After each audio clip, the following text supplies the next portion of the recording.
Testing 1, 2.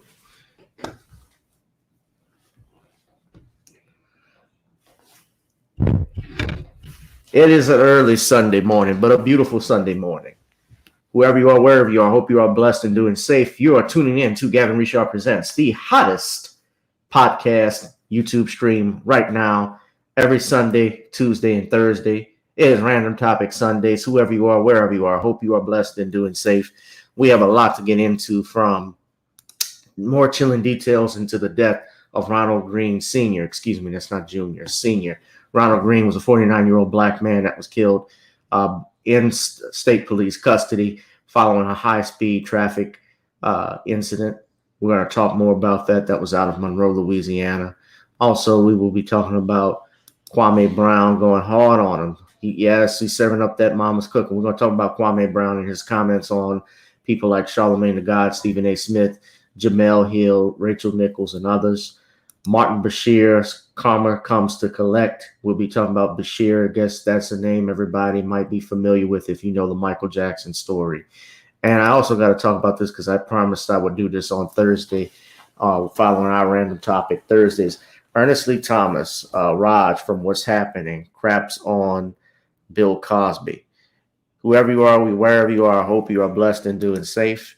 This is Gavin Richard Presents. I'd ask you to please like, share, and subscribe, and also hit the Cash App, the Google Pay, and PayPal. You see those tags at the bottom.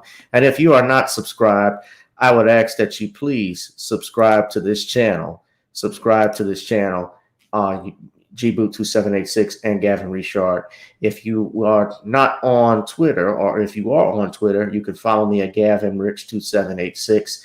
And on Facebook, Gavin Richard. It's where you can tune in live. We are live, and I'm coming up with you at 5. Let's get this started.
They need to be in a situation.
are listening to Gavin Reshaw Presents here on Channel G Bluetooth 786, guys. There we go. Greetings, everyone. Whoever you are, wherever you are, I hope you are blessed and doing safe on this fine Sunday. I don't know where I'm going to start with this one, but I guess I'll go in this order. I didn't know if I wanted to get this out of the way now or wait until the end, because of course there's some lighter stuff I want to talk about, but some other issues.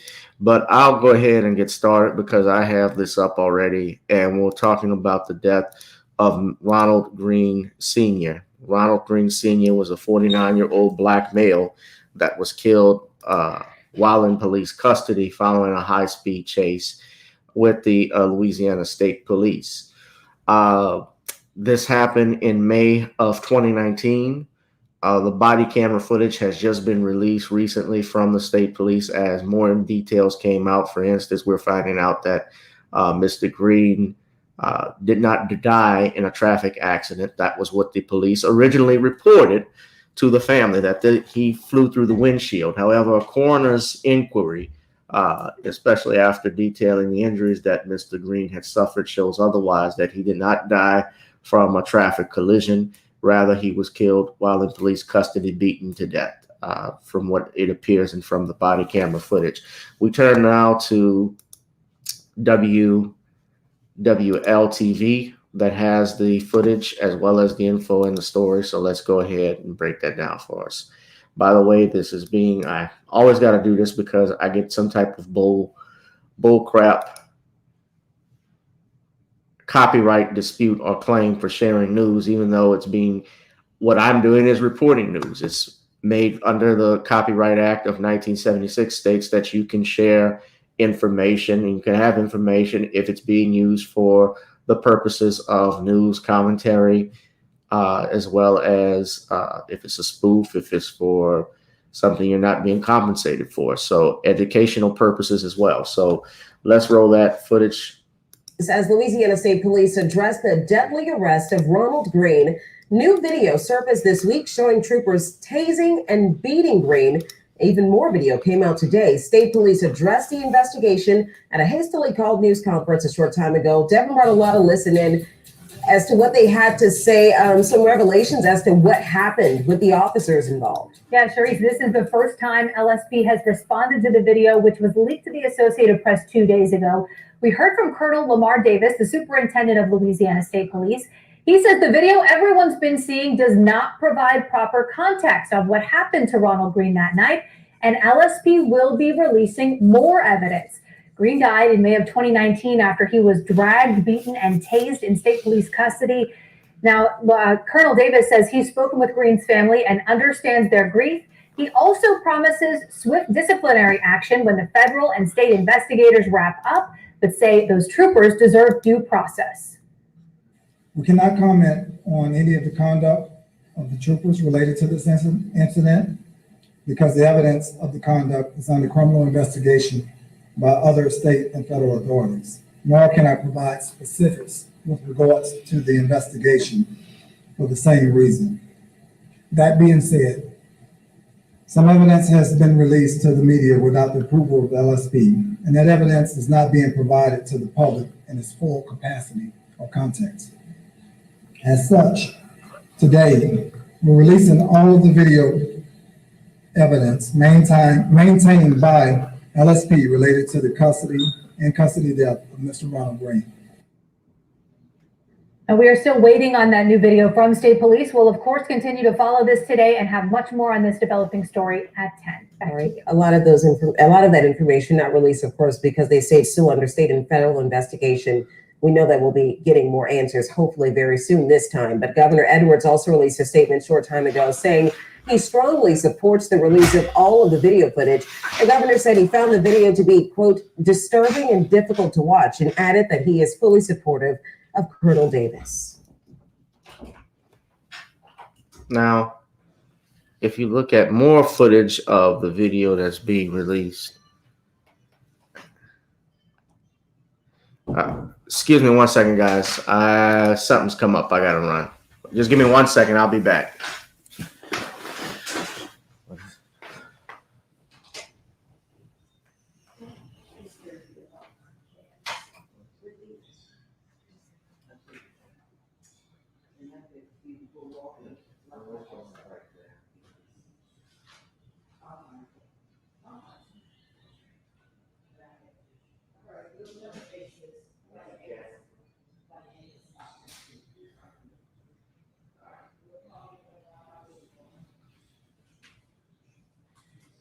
He wants to bring his wheelchair.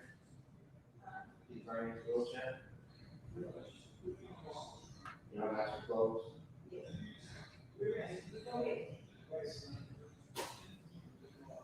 Yeah. All right. I apologize for that, guys. So shout out to everybody in the chat. There's actually more video now. I have had an opportunity to look at the video footage. Actually, one of the body camera footage, and apparently this was body worn camera worn by Lieutenant Clary. There's also Trooper York. There's in-body in the car camera. There's also, which is the dashboard camera, Trooper DeMoss. Now, this is a 30-minute clip that I have watched from here, and it is greatly disturbing at which you see. And you notice he says that once they make a determination as to what happened, discipline will be swift. But the troopers are entitled to due process. Federal and state investigate when the federal and state investigators wrap up their investigation. But here's the thing. How can we call it swift when it's been going on, or this happened in 2019? This happened over 2 years ago. We're at the end of May. This happened in May of 2019. So for that time period, as long as that was going on, the state did nothing. The state police did absolutely nothing.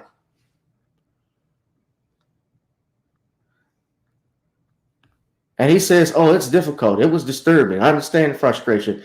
No, you don't understand it. And let me tell you guys something. Just because they get a black man up here, some Negro up here, to try and talk and explain about what's going on, this is not or should not mean that we are saying, this is not something that's going to sway me or make you feel sorry because of what you did. Because we know black police officers can even be the worst than white ones. Can be the worst. Excuse me. Let me rephrase that. My grammar is off.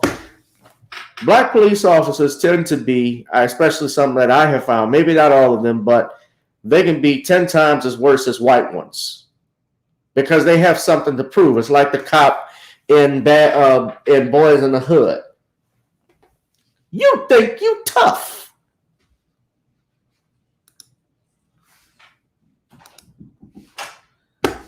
Excuse me 1 second.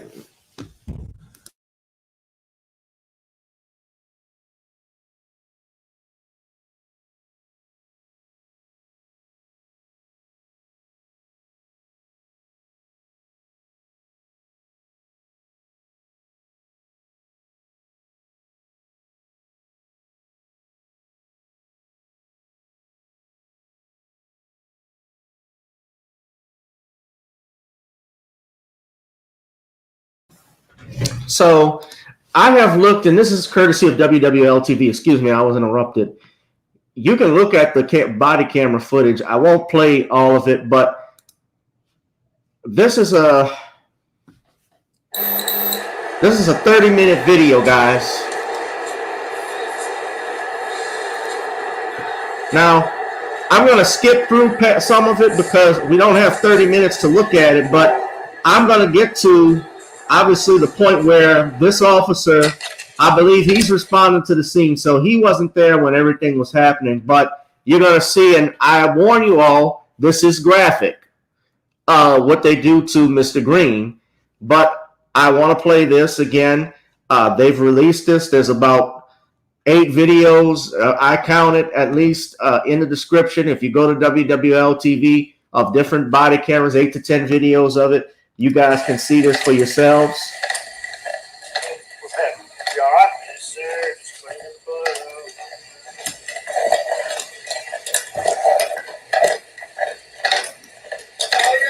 up. This happened on May 10, 2019. So this is over 2 years.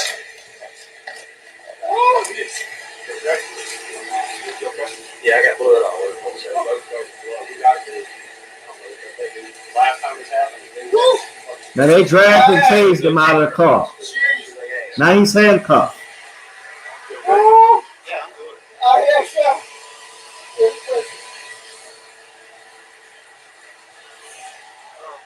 Oh, yes, sir. Don't you turn over. All right. Don't you turn over. You lay on your belly.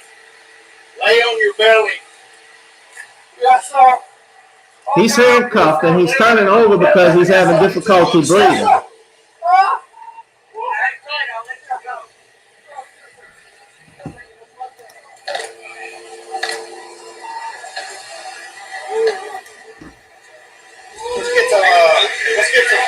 Let's get some pictures.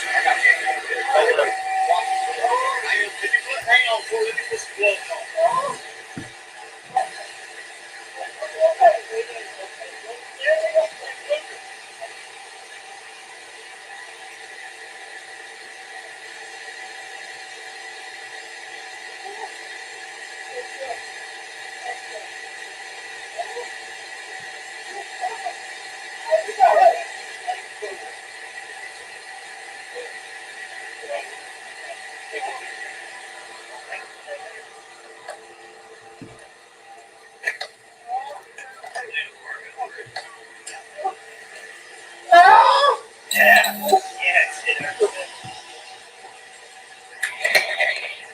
Okay.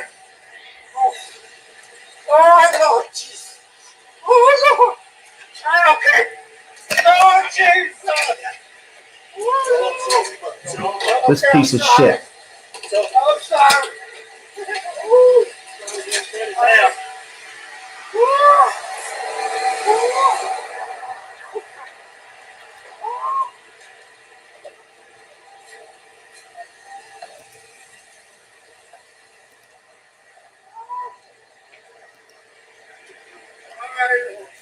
I was trying to beat them to the crossroads. I was coming to fight them. But they beat me here.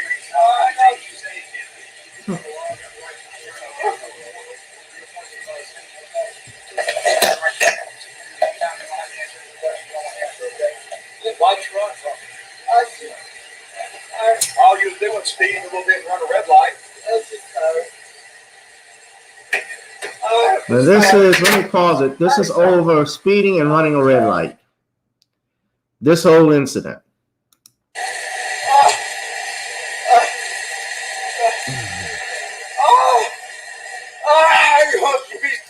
Oh, we fucking pushing against me. You understand that?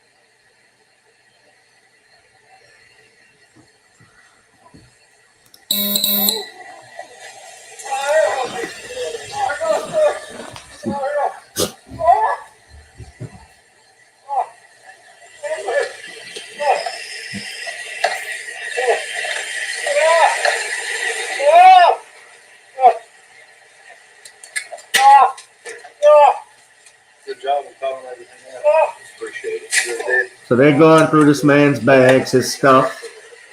He just came across LA2 way too fast. He just didn't know where he was going, thought it was.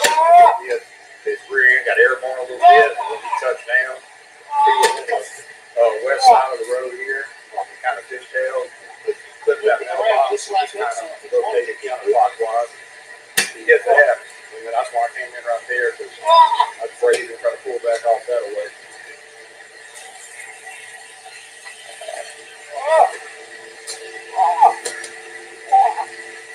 Just, wet? I'm just trying to keep him probable. I was going to set him up, but I didn't want him spitting blood all over us. I want him spitting blood all over us. Now in a little while,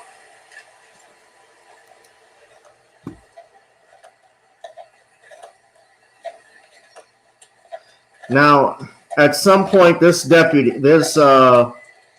lieutenant is walking further down the highway. And let me say something too. Let me pause the video. Well, I tell you what, let me continue playing the video. Now, he actually walks off and comes back. And what you're going to see now, it looks like EMT personnel are out there already, as Mr. Greene seems to have expired or passed out. But there's other video footage that you'll see if you go on the link. If you go to the link for the website, WWL-TV, that's the local New Orleans channel here. And that's the local channel here in New Orleans who had this story. You can check that article out. And, as Louisiana State Police addressed the deadly arrest of Ronald Greene, new video surfaced this week showing troopers tasing and beating. Sorry, I'm playing through it. Sometimes the video starts automatically when you...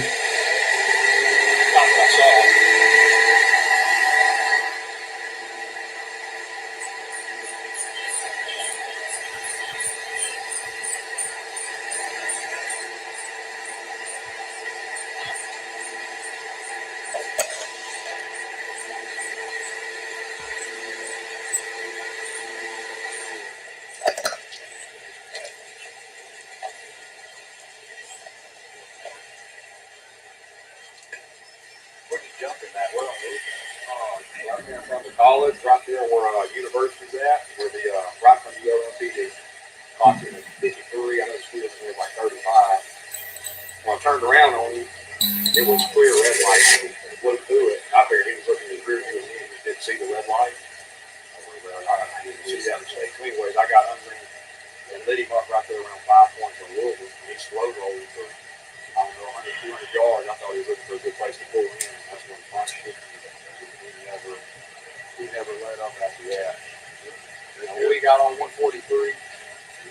Right, it's the same job here at the graphics. It's unreal run, too. All right. I'm not going to play.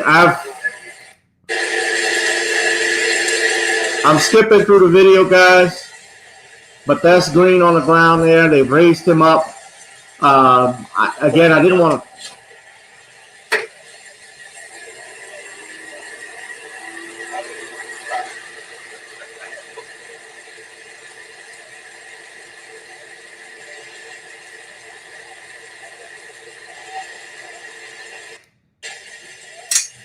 Okay.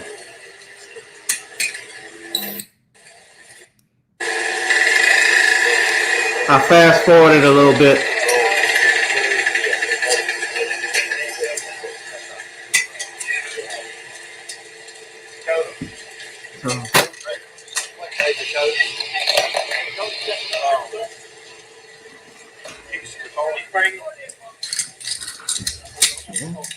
Ride with them in the ambulance. Well, I'm gonna talk to this owner, see if he'll let me park the car here. And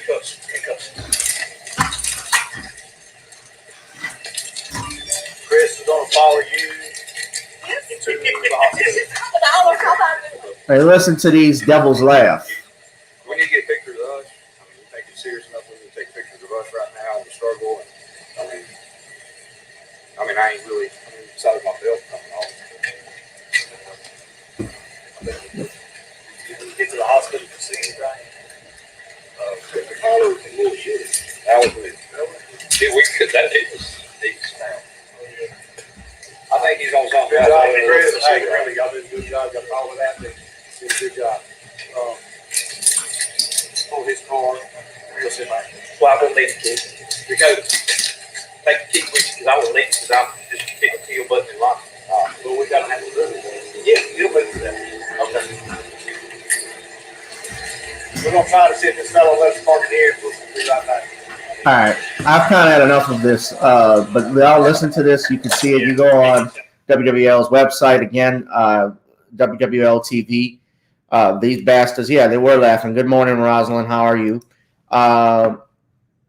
You guys can check it out. It's greatly disturbing. So what I looked at when I saw this video,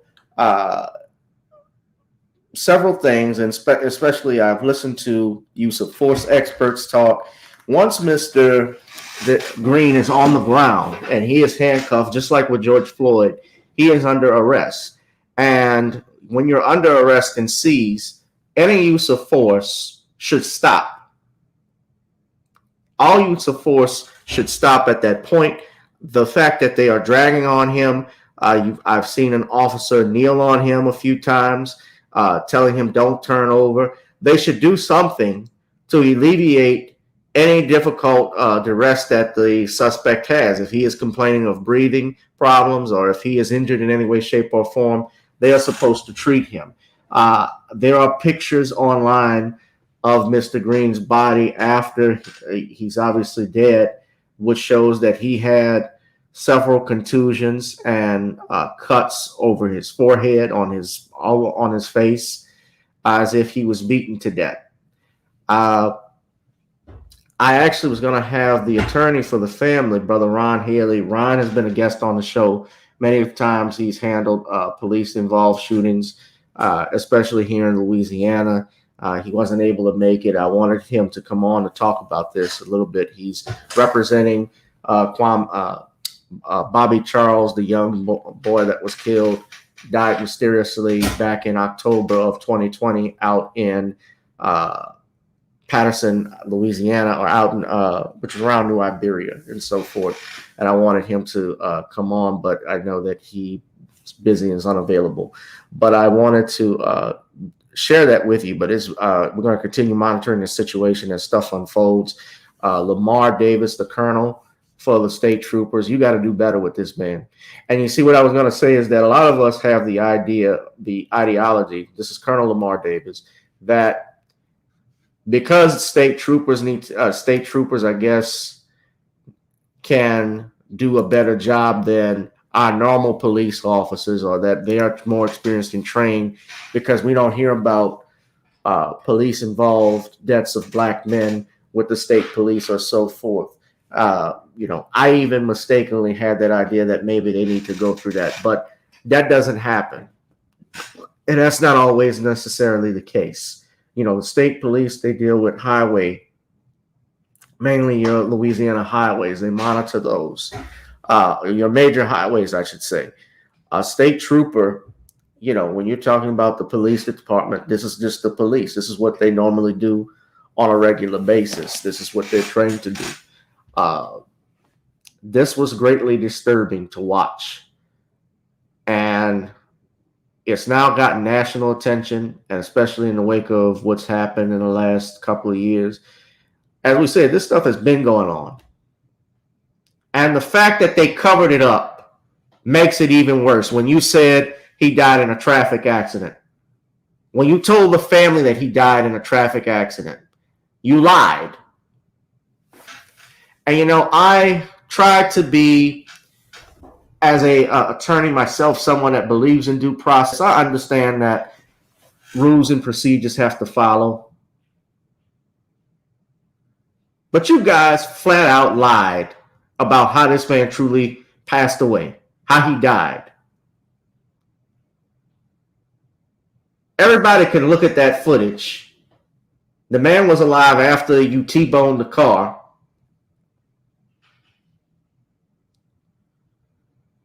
After your car collided with him, I see your car was crashed into him as well. And I'm not defending what he did. If it was a traffic accident and so forth, if he was speeding, okay, you give him his ticket, whatever. But what you do after that, stunning him, when you have him on the ground, you leave him on the ground in a prone position on his stomach where he's not able to breathe.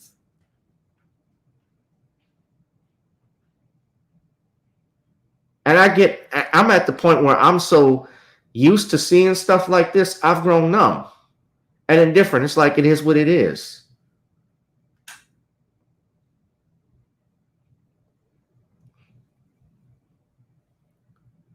Lord knows if this was my family, because lawyer or no lawyer, this is just me speaking as a man,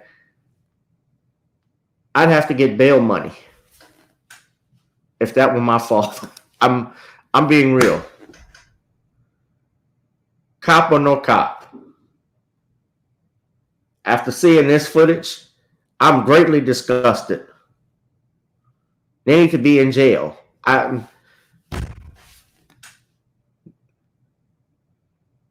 Death row. That's how I feel. I'm not trying to come off as a hypocrite because I always say due process and so forth, but I'm so sick of this shit.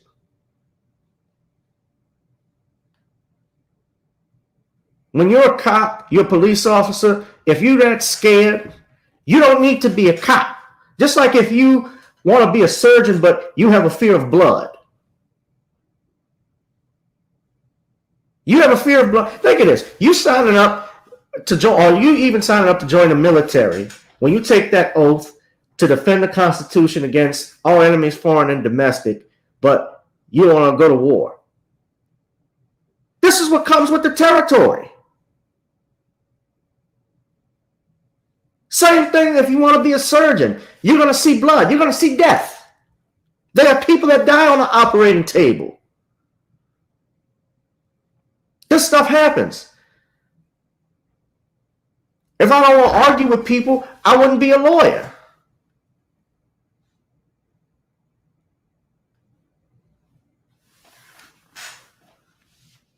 But y'all check out I'm not gonna play the rest of the clips of the body camera footage, but y'all go to wwltv.com. They have the full, you can go there. They have all of the body camera footage released. I don't know if they may have more that they're going to release later. But I'm going to see if Brother Ron Haley one day would like to come on and be a guest on the platform. He's been on here before, and he can talk a little bit more about it. But yes, this is greatly disgusting. So let's go on in. You're right, Vulcan 2050 says, really fucking speeding. You already know if he was white, he would still be alive. I agree. Jaleel says electric chair. Let's go into some other stuff, man. I guess I'll talk about this. Karma comes to collect for Martin Beshear. Now, those of you who may remember, I don't think anybody here was born in, that's on this chat, was born in like 2000s and beyond or anything like that. But I'm assuming everybody in here was born in the 80s. If you are an 80s baby or 90s kid, give me a thumbs up. Give me a comment.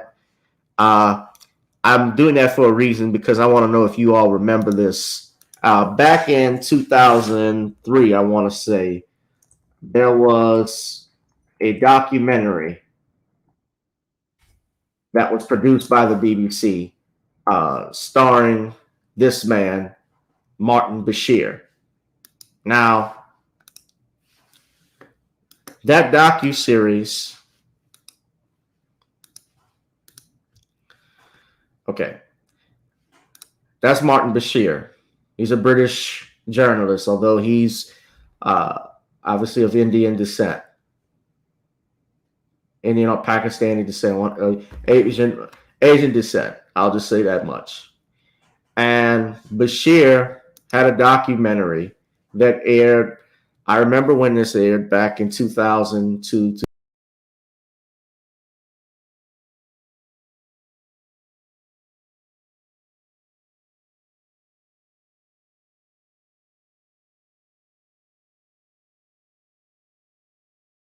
Louisiana State Police addressed the deadly arrest of Ronald Greene. Sorry, guys, I got kicked out. Hold on. What are my comments? I guess it's going to load in a second. All right, sorry about that. Oh, okay, we got a lot of thumbs up here. 90s babies. Jaleel says disgusting rat. We'll get to that in a second, Jaleel. But Martin Beshear had a documentary called Leaving Neverland. And no, I'm back, James. I'm back. And that docuseries aired back in 2002, 2003, specifically 2000. And I'm looking at it right here. Living with Michael Jackson aired in 2003, February of 2003. Now, I remember watching this documentary. And it was this documentary that led to the charges of child molestation that Michael Jackson was facing. He faced 7 counts of child molestation and 2 counts of intoxicating a minor with alcoholic drinks. I think that this was actually something that was, Michael was actually charged even had additional charges that were added on, but there were about 10 felonies and 4 misdemeanors. And this video, this documentary, is the exact reason why Michael Jackson went to trial. Or I should say that's the cover of why he went to trial. I don't think that this was the main reason, but this was certainly the catalyst. This was certainly something that was used as the cover as to why Mike went to trial on this. So if you go on Wikipedia, we could actually see he had 14 counts. That's correct, because I've had Tom Mesereau, good friends with Tom Mesereau, Michael's lawyer, and he stated there were 10 felonies, 4 misdemeanors that Mike was facing with, including child molestation, but also giving alcoholic beverages to children. And this trial lasted for several months. February 28, 2005. It ended on June 13, 2005. And if we go through, yeah, that's when, you're exactly right, Derek. That's when he had Michael climbing up the tree, where he wrote his songs and so forth. The documentary, where they showed him talking about his dad growing up being physically abused and how he would throw up and vomit.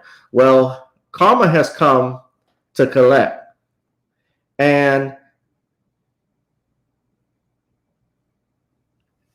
even when that documentary came out, Beshear was criticized by several people. Even Madonna, believe it or not, Madge is crazy, we know that. Well, Madonna defended Michael Jackson. She said, I haven't seen that documentary, but it sounds disgusting, like Beshear exploited a friendship. Publicly humiliating someone for your own gain will only come back to haunt you. I can assure you all these people will be sorry. God's going to have his revenge. Well, Madonna must be a prophet. Strangely as enough as it sounds, she is exactly right, because karma has come to collect for Martin Beshear. It was reported earlier last week that Beshear was actually fired from the BBC, or quote unquote, he had to step down over an interview that he did with Princess Diana, the Princess of Wales, back in 1995. More recently, what happened is that what Beshear is accused of doing is that he interviewed Princess Diana by using fake documents, essentially extorting her to try and get secure an interview. And Diana's son, Prince Harry, the oldest boy, has actually stated he has gone to, he's publicized this and gone to therapy, talking about how the interview further strained the relationship between his father, Prince Charles, and his mother. Of course, Diana was in the process, or I believe she divorced her husband around that time, and she died not too long after that. Wink, wink. And that's probably why this is Princess William. I keep saying princess. It's Prince William. Excuse me, I'm sorry. Prince William condemned the program and is upset. So nearly 25 years later, or over 25 years later, we have karma coming to collect for Martin Beshear, that he has to step down. And what they're stating is that, and this was from a report that was published this week by John Dyson, a former judge. He found that the journalist, this is coming from Bloomberg, all right? He's saying, quote,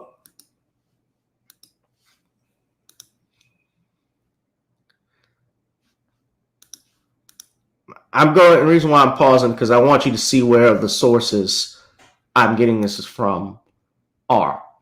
So I don't want you to think I'm not providing you the information. I want to make sure everybody can see the information and get it. You go to Bloomberg right here. It states that a report that was found, published by John Dyson, he published this. He's a former judge. He found that the journalist secured his interview on the Panorama News program by way of forgery. He faked the documents that persuaded Diana's brother, Charles Spencer, to introduce him to his sister. And he allegedly lied to Diana to fuel her paranoia about the royal family and the British entertainment, and so get her to dish the dirt. There was a huge media scrum in the 1990s to get the princess's story. Diana, as I knew from meeting her, liked to brief journalists, but was wary of having her fingerprints on stories. Beshear's deception got her to break cover. So now Prince William has condemned the program in an emotional video as a major contribution to making my parents' relationship worse, and has since hurt countless others. Now, I don't remember the interview per se, but I know this has been played often and often. I've heard people talk about it because Princess Diana was obviously up. A lot of people were upset that they did this interview. They don't like it when their dirt, the royal family doesn't like it when their dirt is dished out in front of everybody. And you saw that recently, even with the young prince who's married to, as Sean James put it, the Duchess of Ratchetness, your Meghan Markle. Yeah, well, Mark Beshear is scum. And Tom Mesereau, I'm going to get back to Tom in a second, and Michael. So just remind me. But William is the oldest. I said Harry is the youngest. Yeah, I said that. Harry's the youngest. William is the oldest boy. Jaleel. Yeah. So let me see if we got a quarter of a century. I'm looking further. It says here, when the BBC mounted its own investigation of Beshear in 1996, it already knew that he told lies, yet decided to accept his testimony. A letter of reprimand to Beshear had been drafted. It was probably never sent because there was no record of it in his employment records. Hall concluded that Beshear was honest and honorable. Neither Hall or Anne Sloman, who conducted that investigation, interviewed Spencer. They're talking about Diana's brother. Dyson finds that their explanation for this wholly unconvincing. Perhaps it was simply too embarrassing to dig beneath the scoop of the century. The BBC signaled its intentions from the start in that draft reprimand. We believe there is no purpose served by making this a matter of public record. Maybe too many careers would have been blighted. A quarter of a century later, it took the release of the forged documents by Spencer to force the BBC into holding the independent Dyson inquiry. Tim Davie, the new Director General, also commissioned a senior reporter from Panorama to produce a documentary investigation into the affair. The Conservative government already suspects the corporation of metropolitan bias against Brexit and the Tory party, and it's itching to intervene. Yeah, well, this title of this says it all. Princess Diana scandal is a genuine crisis for the BBC. They have been in trouble for a while with a lot of things and scoops that they do. A lot of the news they report. They're no different than what CNN or MSNBC is over here with fake news. It's all part of the same conglomerate. It's all part of the elite, ladies and gentlemen. But I want to play, because I told you I was going to mention Tom, but let me play a video of Tom Mesereau on Martin Beshear. He actually had something very interesting to say about Martin Beshear. Now, a lot of people don't know this, but Beshear was actually the last, was the first witness, that was called to testify for the prosecution. And he actually claimed journalistic privilege with regards to things he did for the documentary. So their own witness on the day that Michael was sitting on trial for his life, this man wasn't even cooperating as a witness. So I'm going to play the footage for you all, the audio. And this is coming from, I like to shout out the people who has this, Luna Jolanda, who obviously is a huge Michael Jackson fan. But Martin Beshear has always been a fucking dirtbag. So I'm going to play this clip so y'all can listen.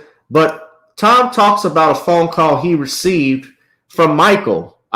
from Beshear on the day Michael had died. And listen to what Tom has to say. Tom, Jaleel calls him White Al Jarreau. Doesn't sing, but okay.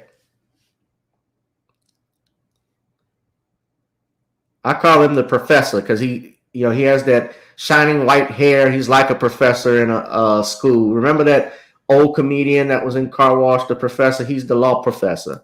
But go ahead. I'm going to play this clip, guys. I want y'all to listen carefully to what Tom has to say about your Martin Beshear.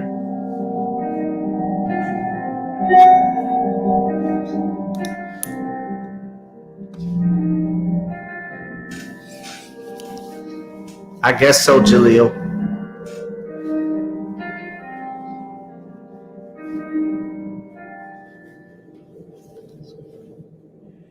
Okay, yes. Let's talk about some of the people involved in the case.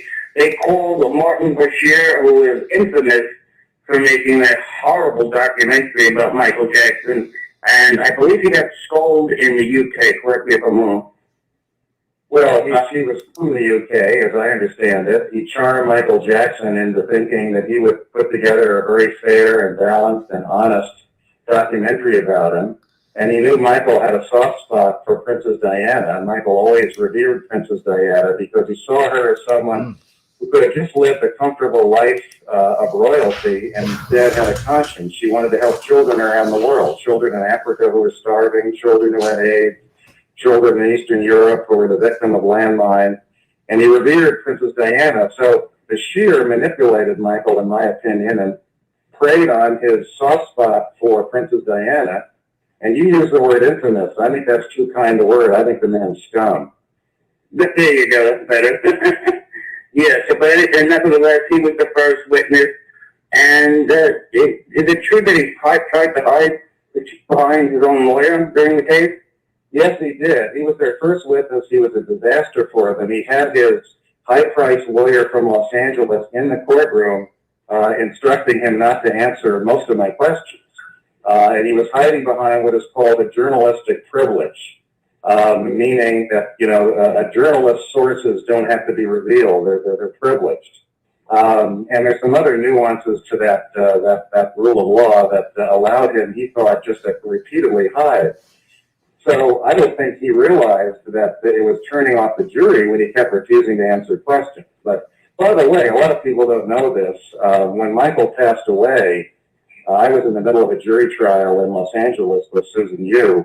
I called into my office, and one of the first messages I had was from Beshear, telling me that he never meant any harm, that he always admired me, and if I wanted to talk to him, he left his number. And of course, I never returned the call. Really? So you got a message? That's how you really ultimately found out? I was walking out of the courthouse, and actually Randy Jackson's girlfriend was there and told me, and then some sheriffs at the entrance to the courthouse also told me. I was hoping it was just another rumor because Michael was always plagued by these crazy rumors, and I was hoping this was another one, and unfortunately I realized it was not. But I called up my office, and of course my message machine was full. But one of the first ones was Beshear, hoping I would talk to him and saying he never meant any harm. I'm a great guy. He's sorry for, Michael's passing. And to me, it was just another manipulative ruse to try and get, me to talk to him. And I assure you, I've never called him and never will. Yes, and I know a lot of Michael Jackson fans appreciate that. Tom is a G. Tom said, I never called him back and never will. Said I think he's scum. He's scum. He's a scumbag. He's a fucking jerk. So you heard from there, Beshear. Actually, Cheryl, it wasn't Beshear's that documentary. Yes, that is the reason why Mike was supposed reason why Mike was antagonized by the police Santa Monica District Attorney's Office. But actuality, the DA out there, Tom Snetten, who was the district attorney of Santa Monica, actually had it out for Michael Jackson for a long time. And my research from everything states that the reason why he didn't like Michael, I heard he was a prejudiced man, that he was a racist. Obviously, he's deceased now, but also he had tried to go after Michael actually before in the 1993 case and couldn't get anything there. He also, so it was Santa Barbara County, excuse me, not Santa Monica. I apologize. Santa Barbara District Attorney's Office.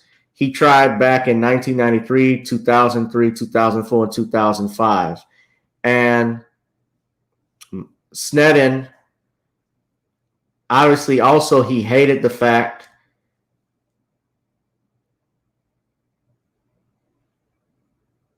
that Michael didn't was moved into that area of the Neverland. My understanding is that that area where Michael bought Neverland, that was actually supposed to be developed, for that district, that area, for the public. Michael buys it, makes it his own personal home. There were people that didn't like the fact that he had moved in that area. And of course, we know from being black, and if you see movies like Them, although I think a lot of it is it's like torture porn, there's a very powerful message in it about how blacks moved into different areas of the North, especially in California, were not welcomed.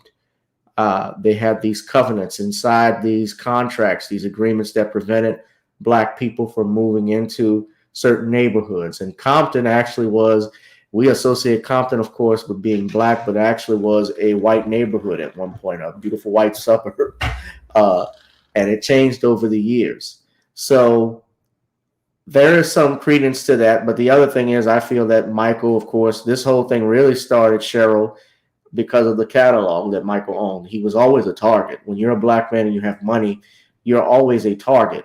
So Beshear was pure trash. I agree. I thought it was scum that he did he's a scumbag and he's got his comeuppance. Now, fans, of course, as a result of that, and here's the thing, they want a full investigation now into Beshear and the way he did the Leaving Neverland documentary. Now, I remember when that documentary aired, and excuse me, guys, I gotta take this. Hold on.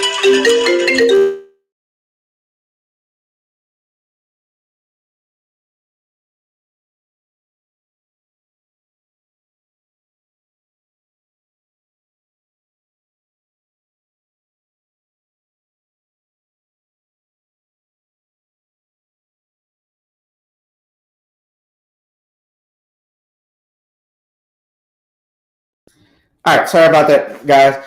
Well, I remember when that aired, and I remember Michael was smart enough now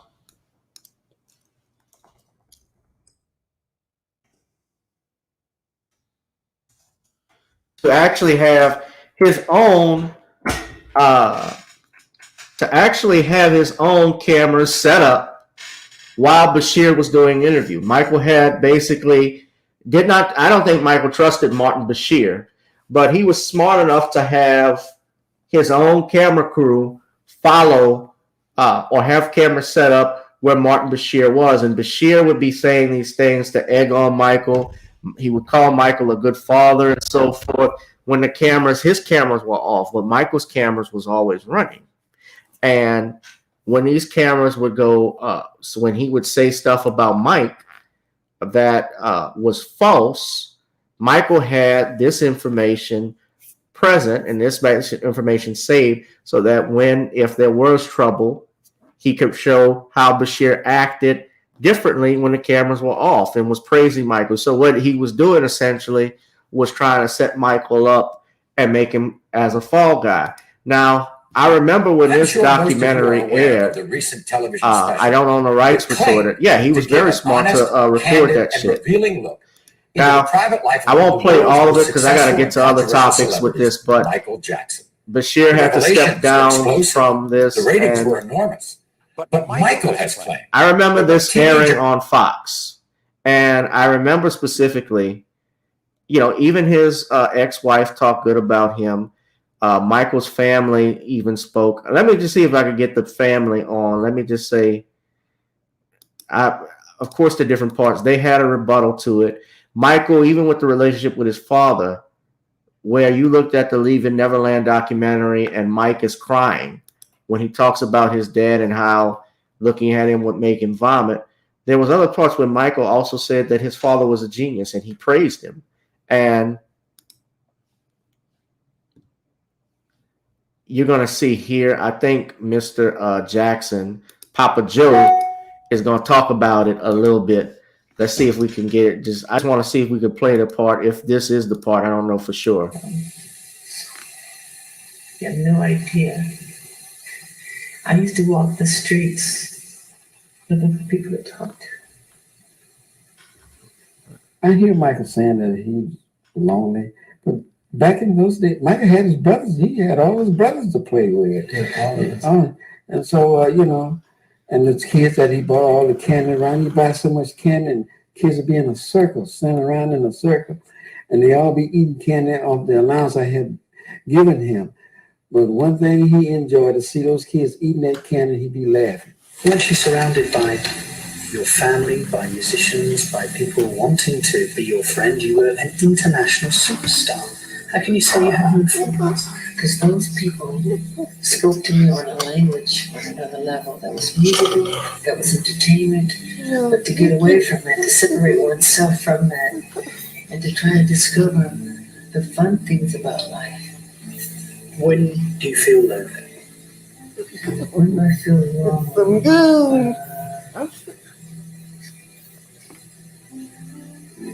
I mean, I can be, usually in hotels when there's thousands of friends chanting, you're out in the street, using sleeping bags, and they're chanting how much they love you and everything, and you can't get out, you feel trapped inside, and you just cry, you feel lonely, And there's all that love out there, but still you really do feel trapped and that you can't get out. And if you go to a bookstore, if you go out, if you go to a club, which I don't like clubs, every book you buy, they wonder, why are you buying this? Why is Michael Jackson buying this? Why is he reading this? Or you go to the club, as soon as you go in there, every song is my song, as if I want to hear my music. And everybody starts chanting for me to dance. So it becomes a show all over again. So you can't go anywhere. So wherever you go, that's not much of a life, is it? I know, it's difficult. Yeah. So why didn't you? I never knew that was the proposal. I thought we had a slot and that was it. This was like just a misunderstanding from the zoo part and, Michael's people, and they thought the zoo was going to be closed, but it wasn't. But that whole thing was not a big deal. That's different parts. I'm going through it, but this was from different stuff that they stated. Coming up, Michael's video cameras capture a very revealing moment. So they're so quick to call you strange and weird. It's almost as if you're forced to be different. Not immediate because the music is playing. Special. Well, one of the things I can see this man tried to do, he tried to put something on me. I'm going to get hit with a copyright complaint. What caused the surgery the other special didn't tell you about? He was so badly burnt on the top of it. He was so hit. The whole top of his head caught fire right in front of my eyes. The devastating disease that Michael claims turned him porcelain white. Said I was putting on cream to make myself black. That's not true. And friends of Michael who were forced to leave their home. All when the Michael Jackson interview, the footage you were never meant to see, continues. We'd like to remind you that while Michael Jackson provided much of the footage you are seeing tonight, he has absolutely no editorial control over the content of this program. I'm trying to get to where Mr. Jackson talks. I think it gets to, I'm talking about Papa Joe. I don't want the music to play, so I'm going to mute it for a little bit till it starts. Because when the music starts playing, they have codes now where they can tell what songs are being played and so forth, and they'll hit you with a copyright strike. In the past hour, you've but I got to move on to some other stuff. Some tough questions. What hurts you most? When they lie. The lies. The complete lies. And some tougher questions. You had sex with Debbie. Yes. I know that's difficult for me to say because you're so embarrassed. You're about to hear Michael Jackson's family rally around him, voicing their support. They can go and talk to these children all they want. They're not going to find anything. What they need to do is leave him alone. And voicing their disagreement. I hear Michael saying that he's lonely. Back in those days, Michael had his brothers. He had all his brothers to play with. You've seen Michael's ex-wife come forward for the first time. In addition to revisiting the interviews with Michael Jackson that were contained in the ABC special, we've also asked members of the Jackson family to comment on the information that the special chose to include. While the Jacksons are a very supportive family, not all of what they have to say is in complete agreement with Michael. And many of the comments you'll hear have never been revealed publicly until now. We tried to get above all of this, the way of being united together. We don't like what some of the things are being said out there, but we're number one out there all over the world. You get those kind of pot shots at you at all times. You've been so successful and you've amassed so much wealth. You never need to work again. And yet you don't seem to be able to enjoy it. It seems that you're restricted somehow. I enjoy it through my children. I enjoy But I'm it. talking about you. You just don't seem to enjoy it. Enjoy what? Enjoy your success. Enjoy your wealth. It's hard to, I can enjoy it behind my gates. I can't go out and enjoy it because it becomes work all over again. Working has been Michael's life. His brothers, he had all his brothers to play with. And so, and the kids that he bought all the candy around, you buy so much candy, and kids will be in a circle, standing around in a circle, and they all be eating candy off the allowance I had given him. But one thing he enjoyed to see those kids eating that candy, he'd be laughing. Weren't you surrounded by your family, by musicians, by people wanting to be your friend? You were an international superstar. How can you say you had no friends? Because those people Smash up the likes. Smash up the likes. on another level. That was musical, that was entertainment. But to get away from that, to separate oneself from that, and to try to discover the fun things about life. When do you feel lonely? When do I feel lonely?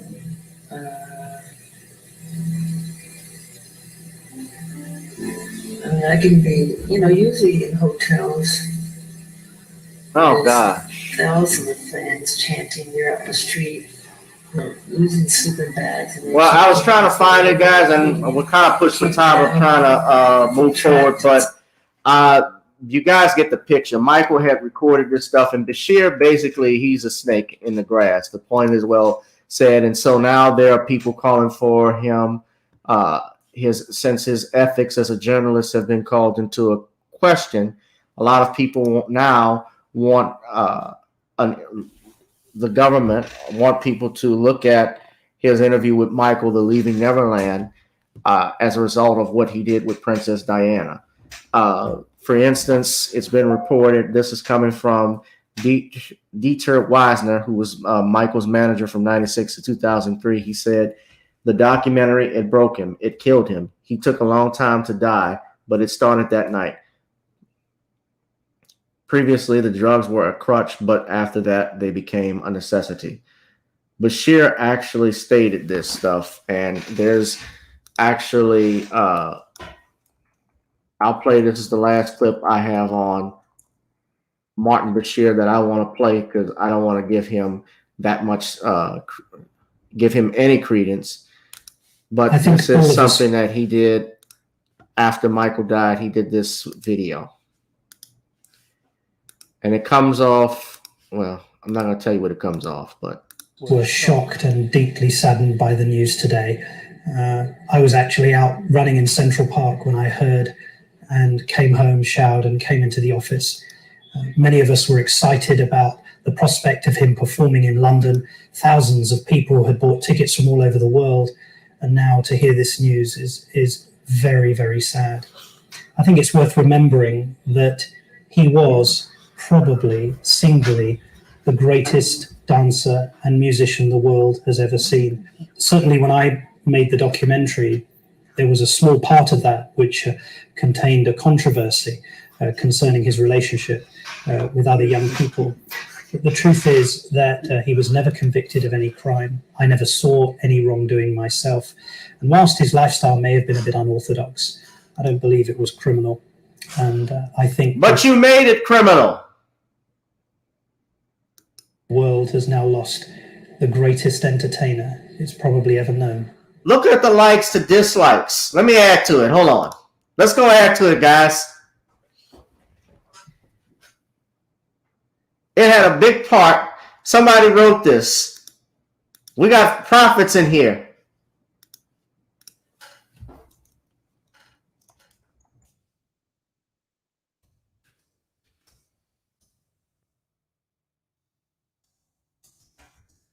It came to collect this week. God don't like ugly. God don't like ugly.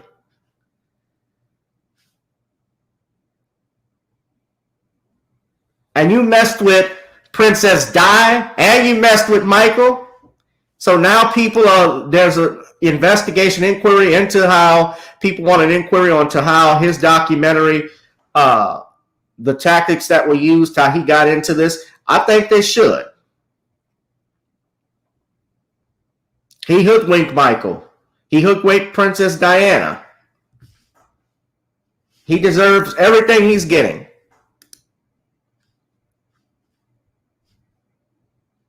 What's going on, Sucking One? So, having said all of that, guys, let's move forward. I spent a lot of time talking about this. Speaking of karma coming to collect, I got to talk about this. I said I was going to do this Thursday. Ernest Lee Thomas of What's Happening fame did a interview with these brothers from Hip Hop News Uncensored. And shout out to them because I actually like Hip Hop News.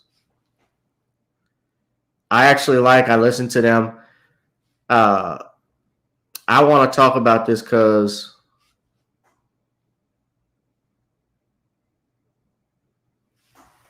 I listened to this video and I watched this video and I'm going to share it, but yeah, that clown. I was really literally disgusted by what I saw. Now, I don't own the rights to any of the videos that are being played, and I'm not sharing this video to talk down on these brothers, but I want y'all to pay attention to what Raj had to say about Bill Cosby in this video, and we're going to stop and talk about it. We are tired of creased foreheads in the morning.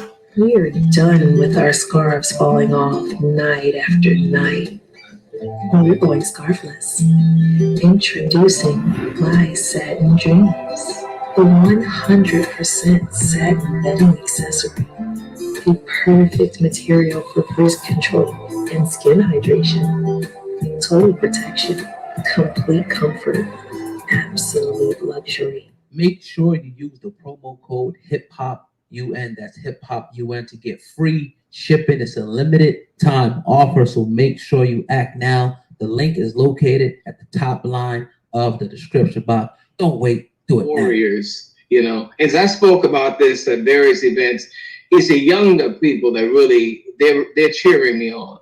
The people in my age group, and they don't like what I'm saying when I say don't complain about no white scripts and let's put our monies together and we'll trillion our nation. They don't want to, But the young folks, the young people, they hear me. They told me don't ever give those speeches to your generation.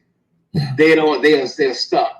They're stuck begging. We know, and a lot of them are coming together. The young Black brothers and sisters in the business world and the entertainment world, they're working more together. Now they don't have that crap. That crap in the barrel thing is not so much among them. Is us.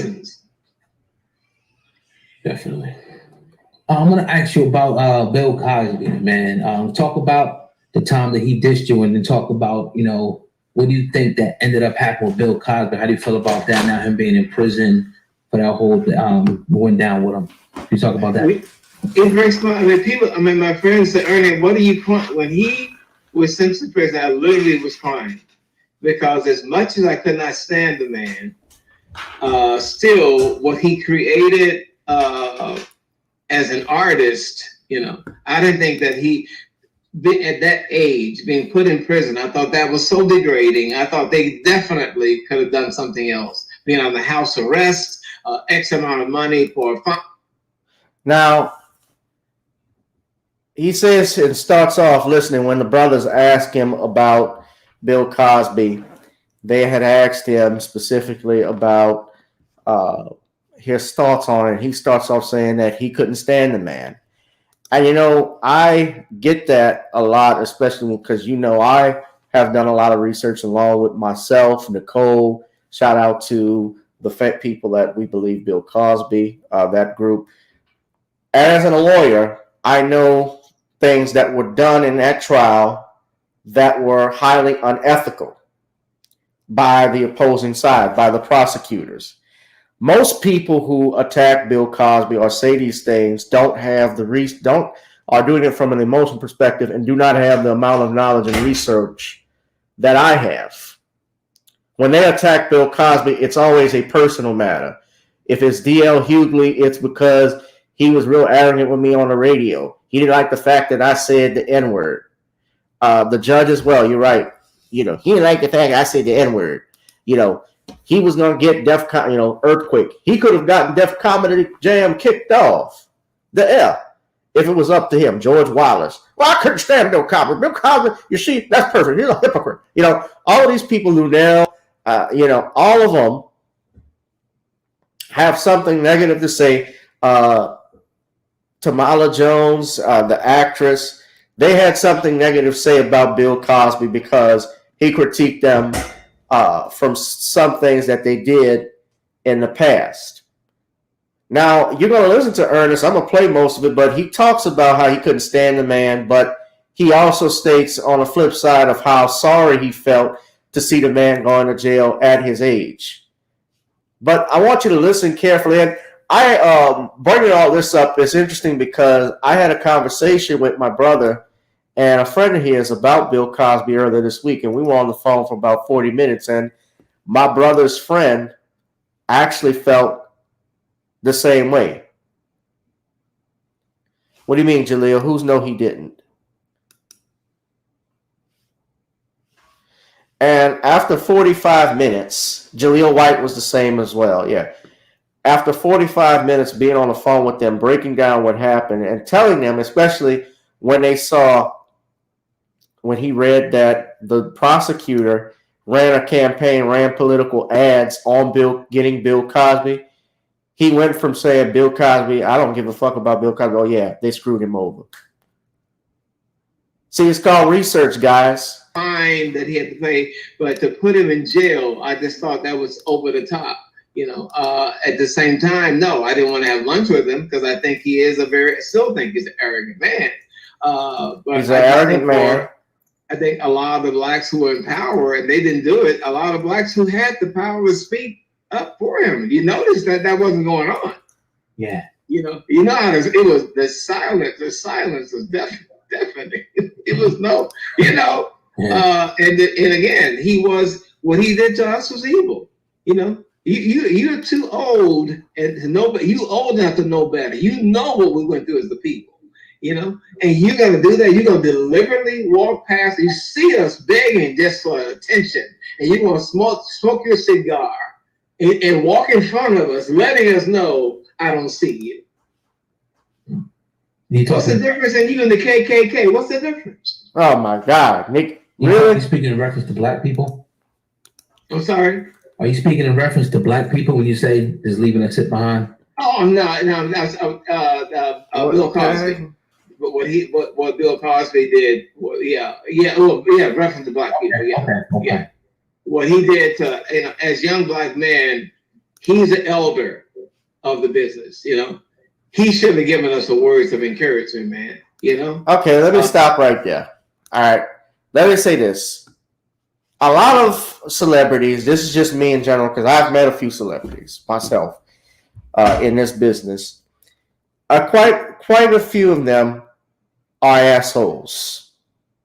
There are some who are arrogant pricks, and I've heard stories. There's some celebrities I haven't met. I've heard some great stories about. My daddy met Bernie Mac. Bernie Mac was a complete gentleman, very friendly guy. If he saw anybody on the street, he would walk up and talk to them. He actually was talking to my father was talking to a neighbor, and they were filming a movie right next door. Bernie Mac was starring in Mr. 3000. They were filming it right here in New Orleans. And Bernie Mac literally stuck his head inside my father's car door and started talking with him. My dad even got out the car, started joking with him a little bit, and he told my dad, "Don't be no comedian." He had a good time with him. That's the type of person Bernie Mac was, and everybody says everything positive about him. Now, I've heard the opposite of a Steve Harvey. I heard Steve Harvey is a real arrogant jerk, and you listen to the way his people talk about him, how he left that letter and memo about people bothering him. When he moved to from Chicago to LA and didn't tell his colleagues about it, the other people who were there, a lot of people didn't like him. If you listen to 5150 show, shout out to brother Corey Holcomb. Apparently they don't get along. He said Steve Harvey cut his time in half when he was performing. So celebrities do that all the time. Now, I've never met Bill Cosby. I've met Dick Gregory. Dick Gregory was fun, loving. He didn't like ignorance. But I mean, the fact that the man did an interview with me, and took his time to talk with me, I have my ultimate nothing but love and respect for Dick Gregory. And I had his phone number. He wasn't an arrogant person. I didn't know Bill Cosby, but let me say this. As you said it, Bill Cosby put his money where his mouth is. He came up, you're right, Unsunken One. He came up from the mud as well. And, even when I told y'all about meeting Paul Mooney, he didn't seem that friendly to me. He wasn't open like, "Hey, how you doing?" or anything like that. But Paul Mooney is deceased, so I'm not going to speak ill of Mr. Mooney. And I wouldn't say because Mr. Mooney was not open and didn't say hello to me, I would not dare say I believe any accusations that have been made against him in recent years. I wouldn't do that. But let me finish playing the footage. Again, I don't own the rights to this, but it's Copyright Fair Use Act of 1976. I'm using it for...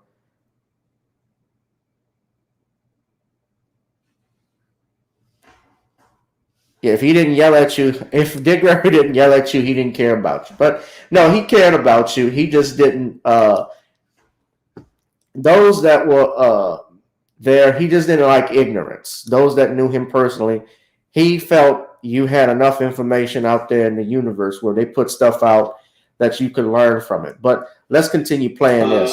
But he's just like, I mean, it, like I said, and only on the set of Piece of the Action, because Sidney Poitier was loving me so much. Now Sidney was giving me so much love, and he said, "Hey, Bill, aren't you proud of him?" And he had to come over, but because Sidney is pulling him into it,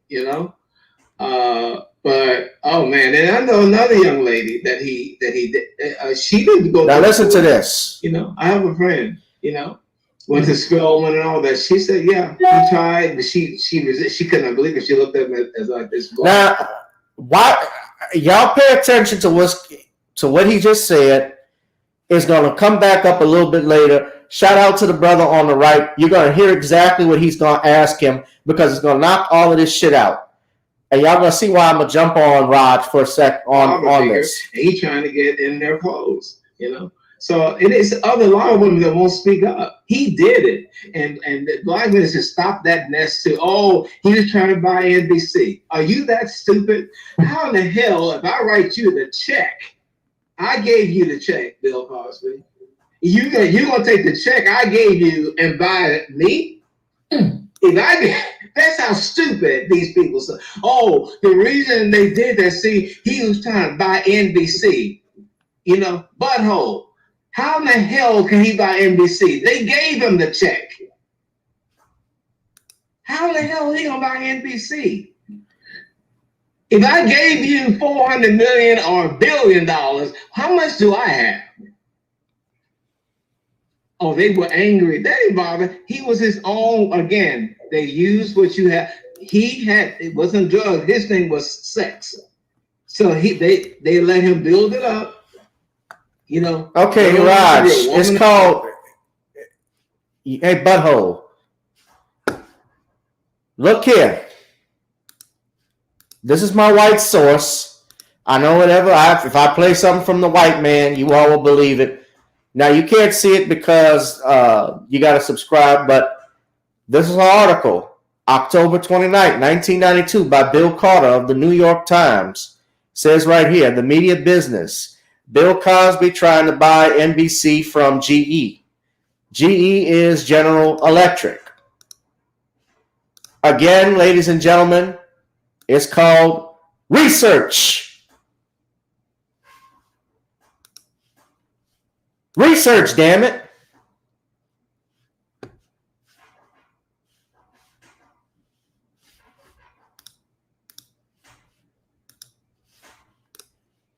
Let's go further. I'm going to play the rest of it. After woman after woman, and then it all hit. And you got 50-some women, everybody wrong. And I know personally of a young lady who went through. And you didn't have to do that, man. You're a handsome guy. You had to drug women to have sex with them, you know, and won't own up to it. Still won't say he did none, not one. That's arrogance, and God don't like it. God don't like ugly. Bill was ugly. So when you say that he's guilty then of that? Oh, he absolutely guilty. Yeah, he's guilty. Absolutely guilty. Ain't got nothing to do with it. Guilty. Guilty. Let me ask you this, sir. Because arrogance, obviously, that's something frowned upon. Him passing and hitting on women, that's obviously frowned upon. But that's completely different than drugging them and doing something. So, yeah, that's a situation where, and I'm not trying to dig too deep in your friend's business, but was she drugged or was she just hit on? She was just hit on. Okay. She wasn't like, no, she was just. You were just hit on. So, motherfucker, why are you talking about he's guilty if you're mentioning your friend and she was just hit on? Just hit on, nigga. That's not the same as rape. How do you correlate that with him being guilty? I don't understand this. Y'all keep doing the same shit over and over again. You're not on code. You want to complain about what the white man does to you, but you're throwing one of yours under the bus, who was a benefactor, who was an elder, as you even said, Ernest, and as somebody who yourself who's becoming an elder or really just an old Negro. The fact that you would throw a man under the bus who opened doors for you. If he was rude to you and I wasn't there, I wasn't born at that time. Yeah, that's one thing. He was wrong for that. There are people, listen, like I said, if Roland Martin, I said this Thursday, if Roland Martin got accused of stealing all the hamburgers in the world or in this country, or was accused of being a meat rapist, I wouldn't know the facts and I wouldn't call him that until I knew all the facts and evidence, although I would be inclined to believe it. But I don't know that for a fact. A meat rapist. I wouldn't, if he was accused of any, in reality, if he was accused of any crime, just because I don't like him personally, I would not get on television. I would not go on Vlad. I would not go on any show and say he's guilty just because I don't like him personally, because I don't know the facts. I wait for the facts to come out. Wait for the facts to come out. Just because she looked at him as he's only been her father. So no, she was just hit on. Yeah. Okay. So he's not guilty. I mean, that's frowned upon. That's maybe an asterisk or something. Right. Nothing. There's no asterisk on it either. You fit. What's the difference between? I said this last time. Yeah. What's the difference between Bill Cosby and Bill Clinton, or John F. Kennedy, or Frank Sinatra, Dean Martin, Sammy Davis Jr.? All of these men, Bob Hope, Bing Crosby, all of those men had mistresses. Being a poon hound doesn't mean I'm a rapist. Just to kind of transition, as we conclude the interview, we're sitting here with Ernest Lee Thomas. All right, that's all I wanted to play. But you see these old Negroes, you can't trust them. They're worse.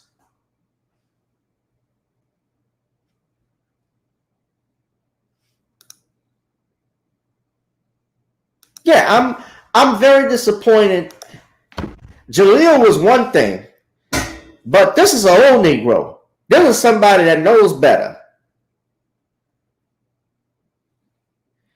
Right, when you are a celebrity, women will throw themselves at you, like Damon Wayans said. Damon Wayans was on the Breakfast Club and talked about how I lived through fame. Women will come and throw themselves at you. And, you know, he said, I think he had relationships with all of them. It was just like, I'm 80-something. It doesn't work anymore. He said, bye. Oh, really, right. Because even with, I'm listening to what's happening with Deshaun Watson. Look at Deshaun Watson. 24 women or 22 women are coming out who are masseuse, and not one of them went to the police. They didn't go to the police until after the plaintiff filed their response and said there were no police reports. He's never been arrested for anything. It's coming out now, too, that one lady had to drop her case after he called them out. He wanted to know the names of everybody. And supposedly, he had relations with them. When you're a celebrity like that, girls will throw themselves at you.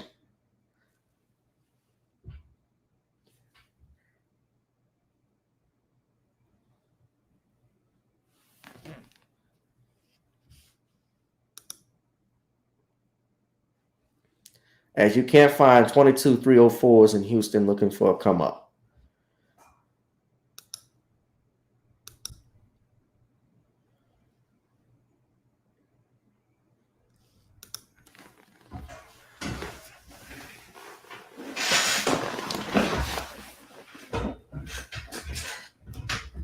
Yeah, and I explained that to the guys. I said, just because I explained that to my brother and his friend. I said, because you don't like somebody doesn't mean that they are guilty of a crime, just because you don't like them. And it was like, well, you know, Bill Cosby, he talked down to us back in the 90s, like black men like me. You know, I don't give a fuck about Bill Cosby. But then I showed him and told him how the prosecutor ran a campaign to get this man. He ran a Willie Horton style campaign, and that when you do that to one black man, especially somebody who was powerful, somebody who had influence, somebody that educated your children, that gave more monies to black colleges and universities, if they can do that to him, what do you think they're going to do to the little black man that don't have the money Bill Cosby has?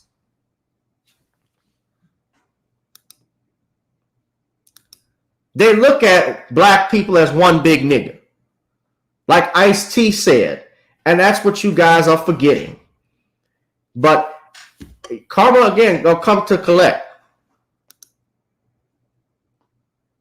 And you know, maybe, and Bill Cosby even said, I'm glad you brought this up, James Earl Mones. He actually said he was wrong for the pound cake speech in the sense that he generalized poor people, because all poor people are not thieves, or not all poor people don't commit crimes and so forth. I understood what Mr. Cosby was saying, but I even thought, to a degree, he went too far with some stuff. But it is what it is.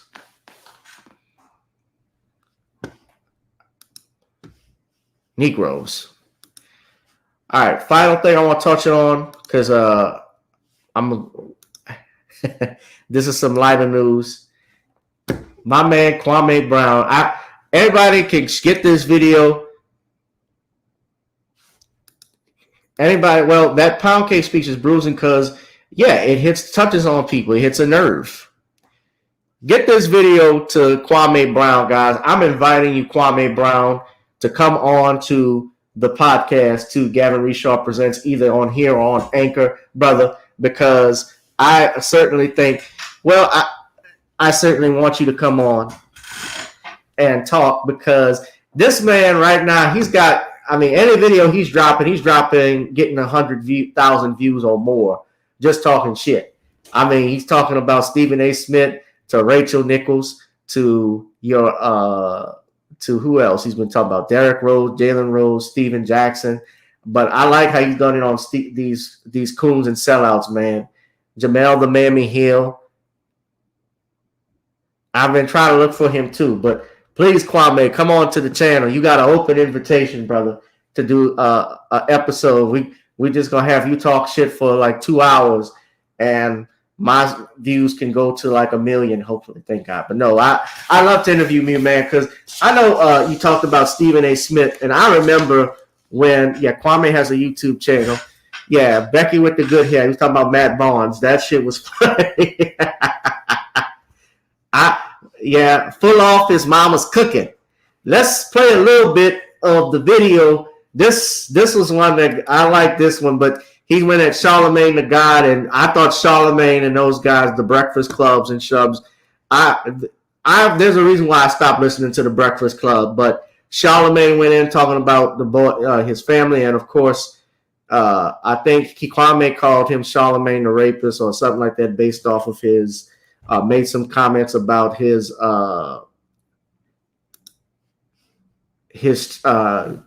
charge that he had, delinquency he was accused of. Remember, I think it was he was accused of sexually assaulting a juvenile, and I know he took a plea deal, but he even talked about that. I won't say Charlemagne the rapist. Excuse me, I don't know what the nickname was. I can't remember exactly, but he's been going in.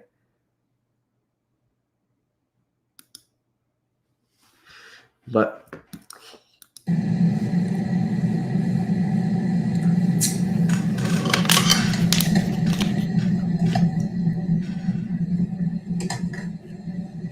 when you right, you fucking right.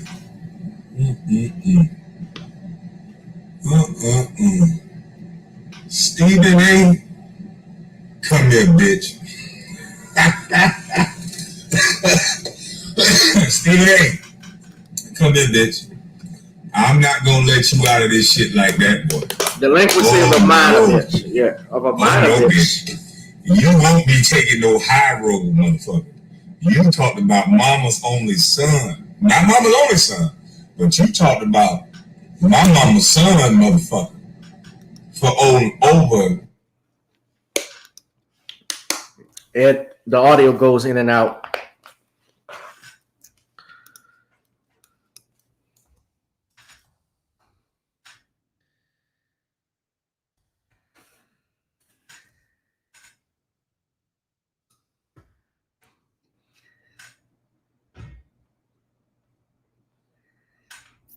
So strong.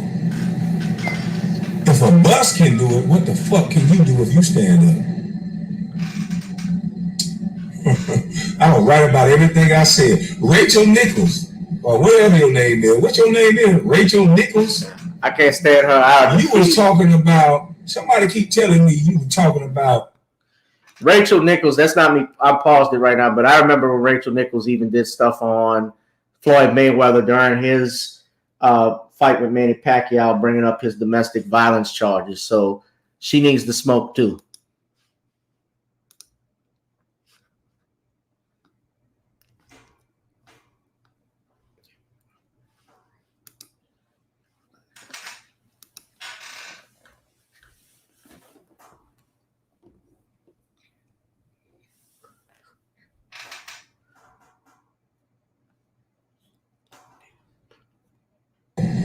Derrick Rose rape case when he scored 50 points and he didn't even get convicted. That make me want to call you up, but I'm gonna get one of my black cousins to do that for you. But I'm gonna go over to my YouTube channel because I got something for you, Stephen A. You rat bitch. You think you finna get out of this? Oh no. I got that leash around your ass. Now I'm holding you by the neck now, bitch. I'm finna get some of mama's cooking, bro. You think you gonna talk for 20 motherfucking years and be white people's boy, the mouth of the South, and you think you ain't gonna get mama's cooking, bitch? Hey, look here. All you athletes, y'all better protect me Cause them some bitches gonna come at me. My cash app is Kwame H. Brown. Money sign Kwame H. Brown.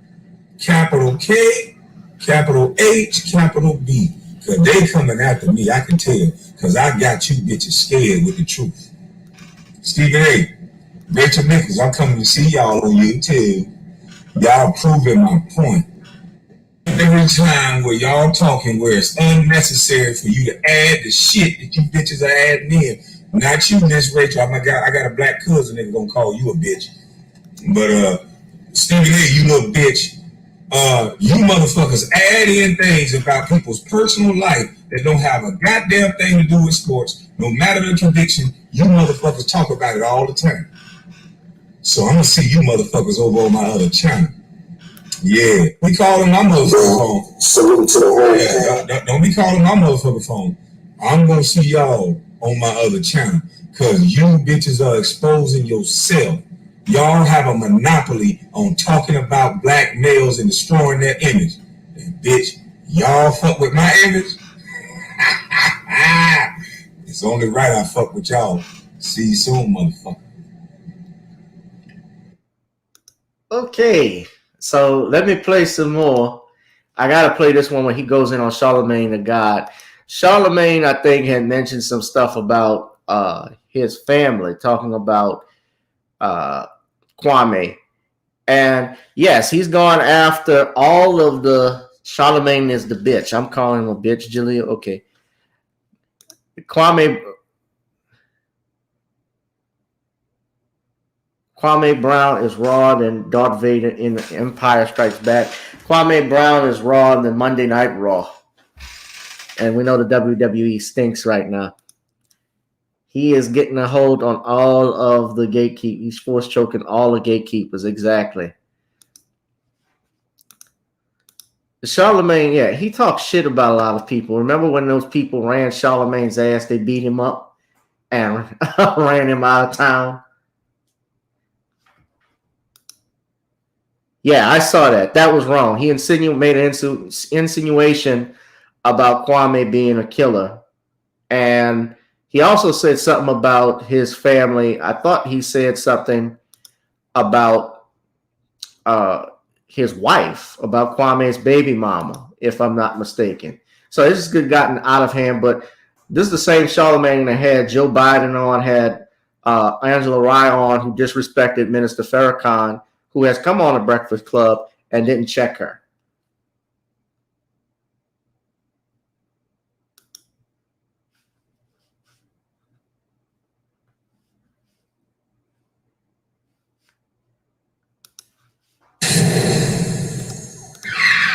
They need to play the Razor Ramon theme when Kwame Brown comes on and drops his videos.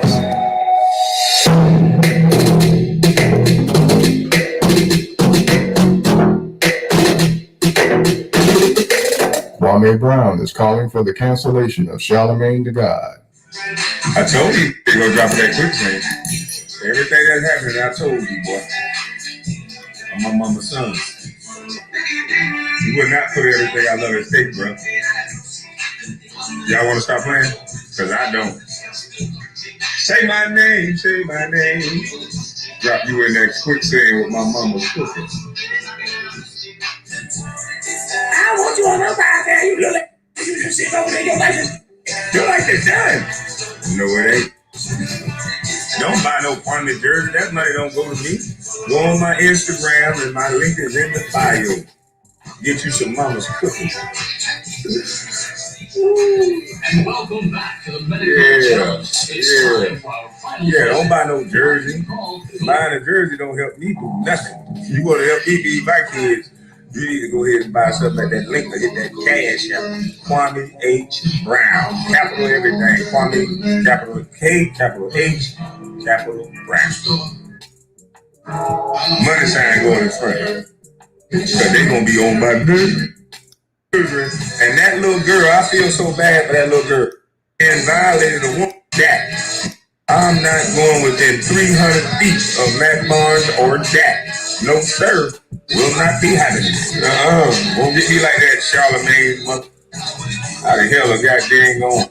gonna tell on me, or just told on me. When are you women gonna get up there and kick him in and get him the fuck out of there now? That man violated a woman. Now y'all women better get y'all ass up there. Kick Charlamagne the God in that and get him the fuck up out of there now. Hashtag Mr. Got away with it. Grab him by his collar, kick him up and get him up out of there. We don't need our children and that little girl. I feel so bad for that little girl. That young lady that gotta watch this every day. How would y'all feel? How would y'all feel if you gotta watch a violator? How you turn it down, please? How y'all gonna watch this guy violator? Huh? How y'all gonna do that? I just told y'all proving everything I said. I said this is the go along, get along game. And Angela Yee, you've been pretending like you like women this whole time.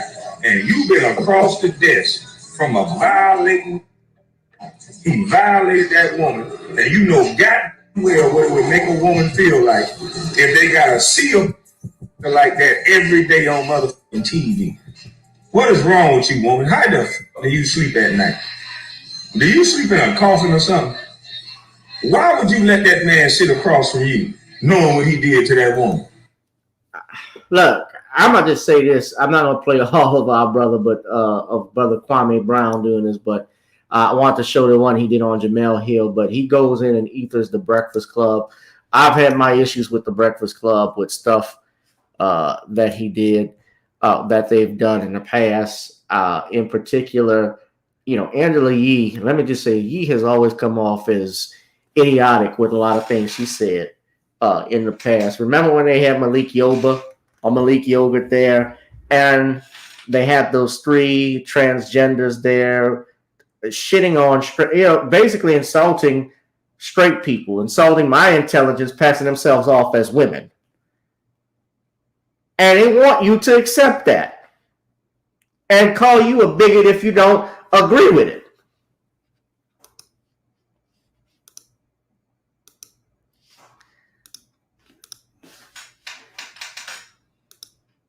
Yeah, she is a hater.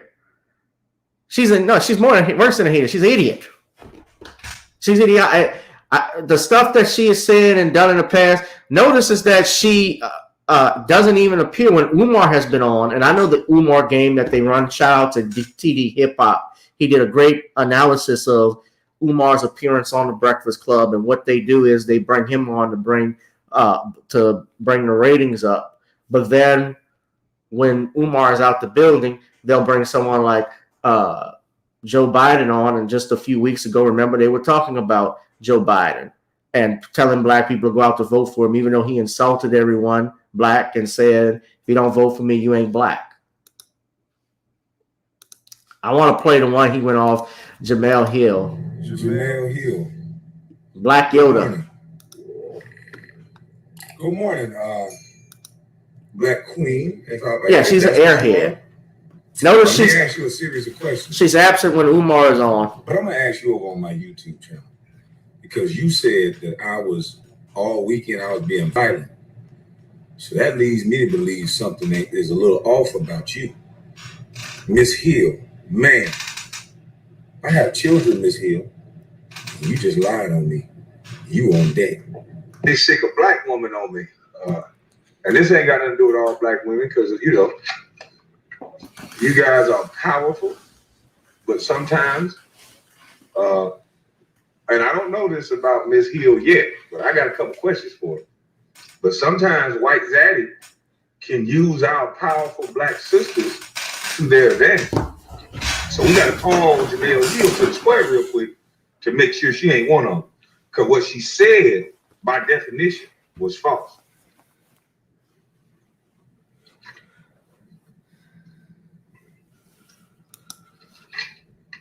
Hold on, I got to order my son some food. See, I'm feeding my son, Miss Hill, so that's why I don't need you lying on me. You stop calling me for a second. Miss Hill, I have to ask you, ma'am, I know you're an educated woman, so I'm not going to assume anything. So I just have a question, because like I said, I have kids, man, and I don't need you lying on me. Now you sent out a text and said that all weekend I was violence. That's what you said, man. But when you look up the definition of violence, the first thing that they talk about is the use of physical force. Physical force, man. So now you trying to use your little liberal democratic talking points that because I'm challenging these brothers on how they destroyed black men, I use my words.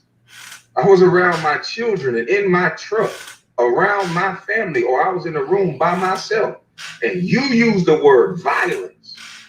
That's the narrative you want to put out, man.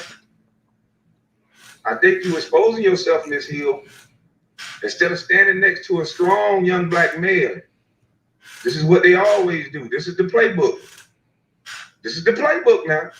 If I was wrong about these gentlemen, why now I'm getting so much attention and everybody throwing out these insults at me without even speaking to me?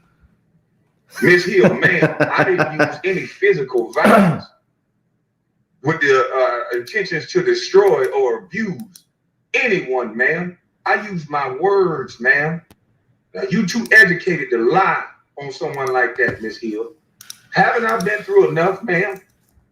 Haven't I been lied on since a teenage boy? And now you're going to turn around and lie on me as a man? Men, I want you to pay attention. This is why it's hard for us to speak out.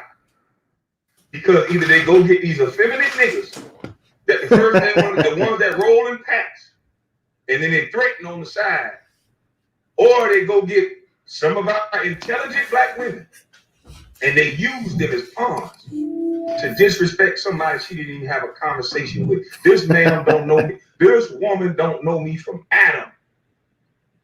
And she heard a few things I said and immediately said violence. That's amazing, man.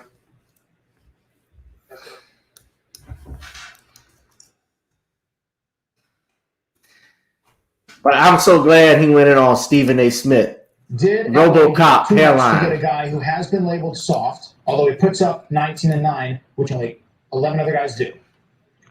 Is that a trick question? You tell me. They gave up Kwame Brown. Who First cares? rounders. I could care less. Into a salary for 4 First years. of all, understand something. When you're giving up first round picks, if you are a quality team in playoff contention, it really doesn't mean that much. That's number one. Number two, and more importantly, Kwame Brown is gone. The City of Angels, Hollywood, just should be celebrated. Throw a parade already, whether you win the championship or not. This man was a bona fide scrub. He can't play. No disrespect whatsoever, but I'm sorry to tell everybody the truth. The man cannot play the game of basketball. He has small hands. He can't catch the ball. He's got bad feet. He can't really move, even though he's mobile. Doesn't really know what he's doing. Doesn't have a post move that he puts to memory that he can do 2 times in a row. He has no game whatsoever. Plays no defense. Doesn't have the heart, the passion, or anything that comes with it. And you're asking me whether they gave up too much? Please, the Los Angeles Lakers know exactly what they were doing. They should be celebrating right now, and Kobe Bryant should not be saying a word. His contract.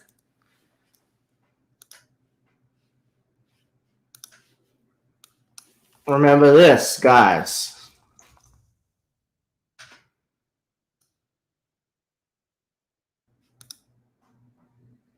Good morning.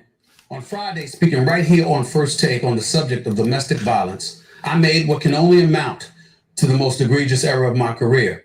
While elaborating on thoughts concerning the NFL's ruling versus Ray Rice, following a domestic dispute with his then fiance, I ventured beyond the scope of our discussion by alluding to a woman's role in such heinous matters, going so far as to use the word provoke in my diatribe. My words came across that it is somehow a woman's fault. This was not my intent. It is not what I was trying to say. Yet the failure to clearly articulate something different lies squarely on my shoulders.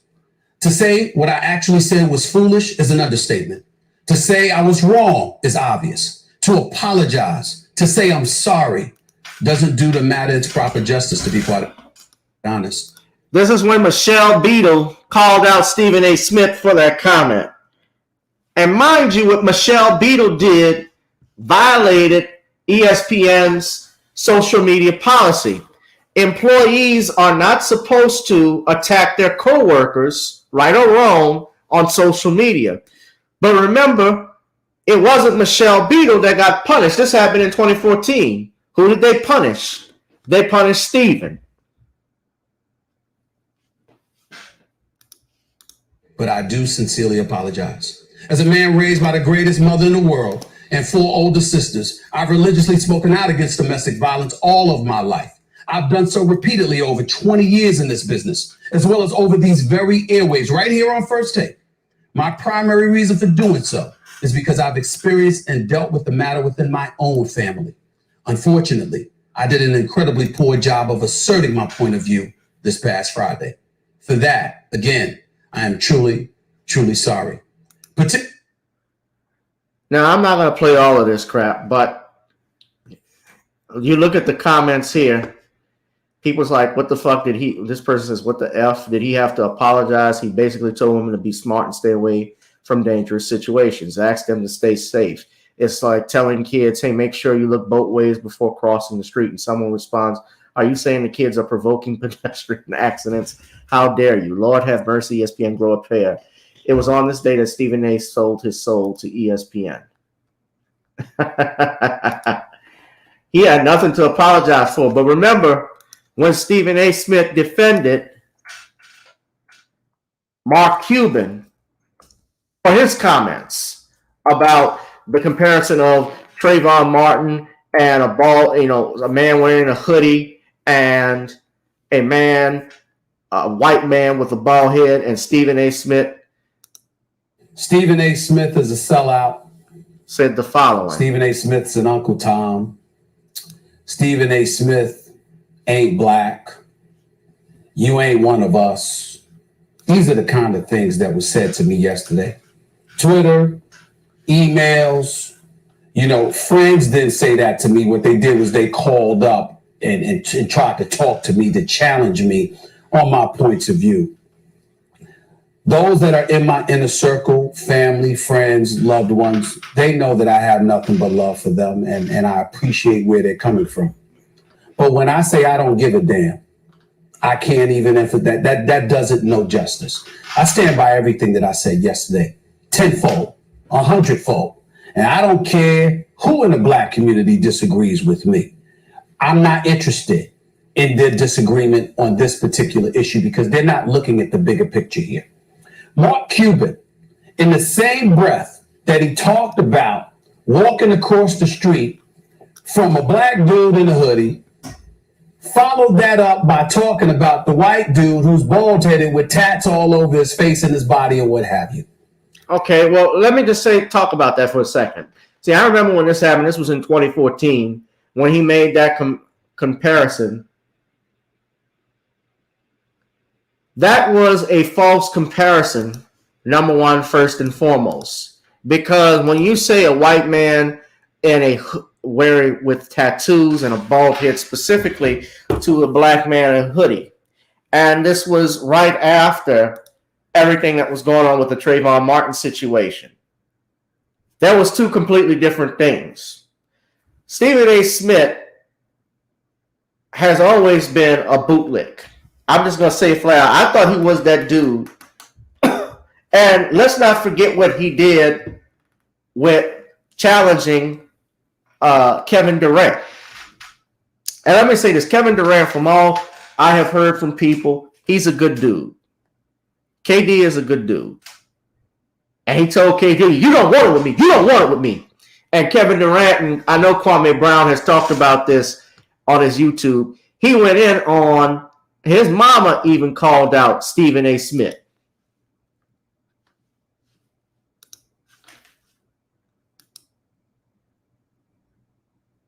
Once a shine, always a shine.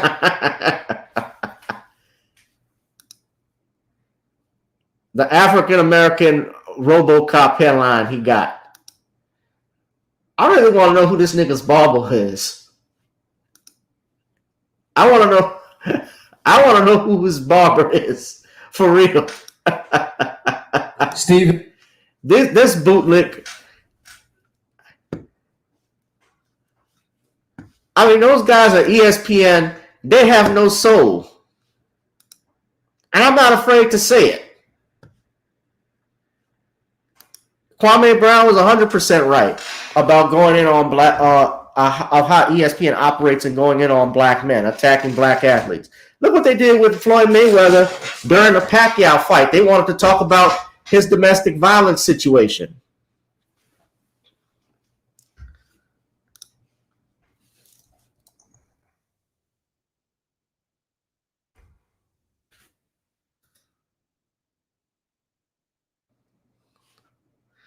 I gotta play this. So Corey Holcomb has something to say about Kwame Brown.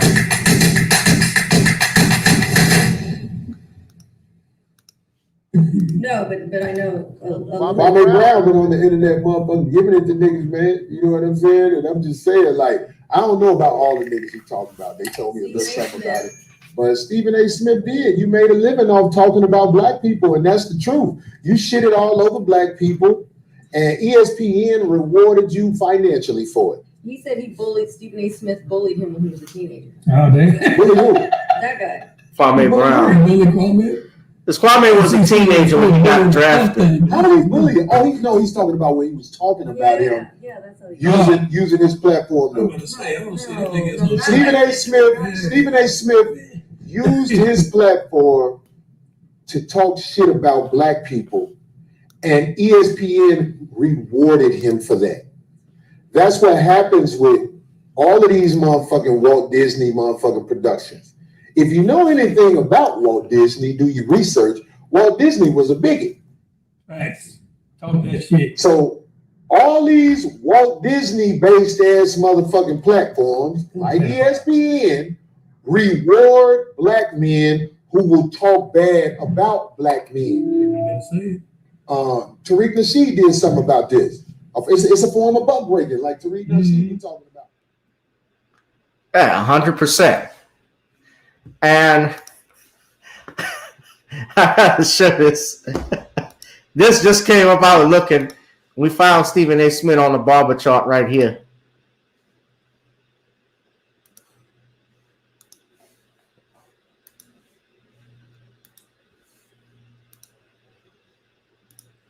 There he is there.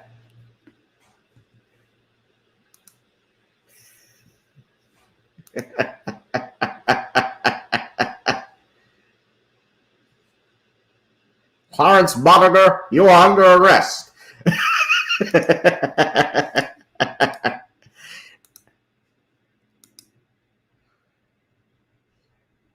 They never spoke about Pacquiao's charges of beating a pregnant woman or his problem with taxes. I didn't know about the domestic violence situation with Pacquiao. I didn't know that.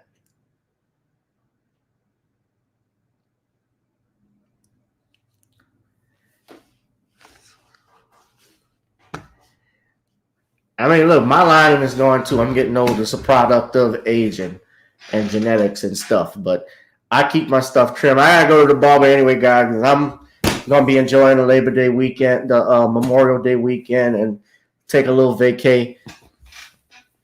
Dead or alive, you are coming with me. Thank you for your cooperation. Good night. You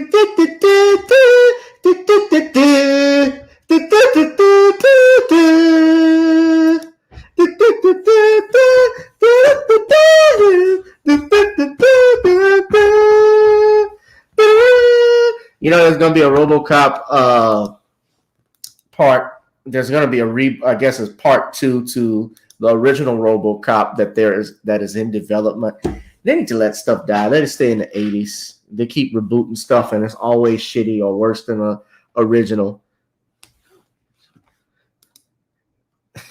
Can it be called an edge if there are no angles? Pacquiao, but let me say this. Pacquiao I know Pacquiao was accused of, adultery. I don't know about him cheating on. I don't know anything about him beating on women, but I know about the adultery stuff. I've heard of the tax evasion.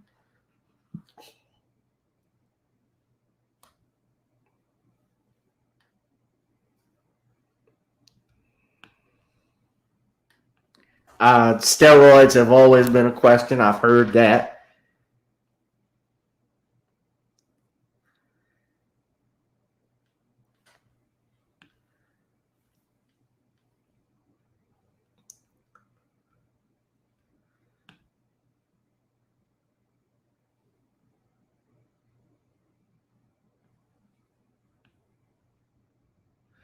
And they say he's a nice guy. I don't doubt he is. But, I mean, God.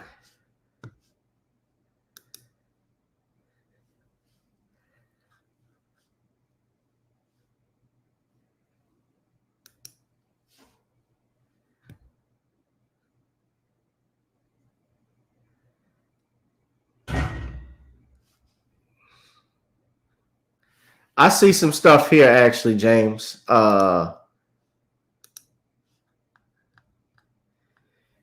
Okay, this is what you're talking about. I am about to run in a minute. We've been here for 2 hours heavy, but I think this is what you're referring to. 14 things about Manny Pacquiao fans choose to ignore.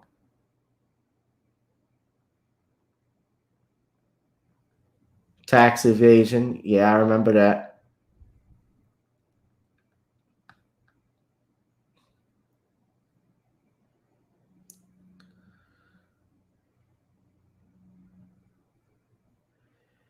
Yeah, I've heard of it, but no, they choose to not talk about things. But that's how the media always reacts, man. That's what they always do. They have their golden boys that they protect, and they use black people mainly to attack them. Remember that incident when Mike Tyson was talking about his new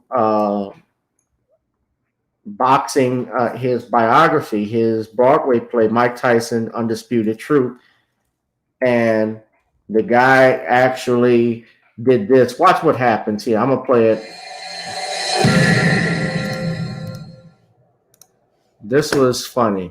All right, welcome back. Many of you probably know that Mike Tyson, the former heavyweight champion, is in town. They always bring a little coon. Look, he's got a coon spirit. Just look at him. Oh, he's been in the big house. He done been in the big house, boss. He joins us right now. Thanks, boss. Alex, thanks for joining us both. John Coffey looking low. Many are wondering, how did that happen, this meeting with the mayor? I have no idea. It's my fault again. Watch this. Y'all remember this? At the end of the day, he is the mayor of the city. Mike Tyson is here to promote the first ever performance. Mike looks uncomfortable. And when I had Sugar Ray Leonard come to Montreal to launch the book, we went to the mayor's office. We're here. It's a habit. We go see the mayor. This is the first time probably in the history of Toronto where the mayor is bigger than the whole city. You know, he's the biggest celebrity than everybody in the city. They want to see the mayor. And he's a really dynamic character. Right, so that you read up on him, you sort of follow. No, I didn't read up on him. I watched him on television. Right. In the States, and you know, he's a big hit in the States. Big hit. Now, some of your critics would say, you know, there's a race for mayor. We know you're a convicted rapist. This could hurt his campaign. How would you respond to that? Why would you add some stuff like that? You don't even want to hear that. You know what I mean? And I don't have no comment to that. You know, because it's negative. And you're being negative. And I met the mayor. Right. And nothing they can do about it. We actually had a really good time. Now watch Mike's face. Watch his face literally go from disappointment to rage. Look, he's thinking about it. He's thinking about it. Yesterday, talking. Do I have to go off on this piece of shit? I really won't bite him. I'm trying to be different. I'm trying, but this is all ludicrous. Look at Mike. He's raging.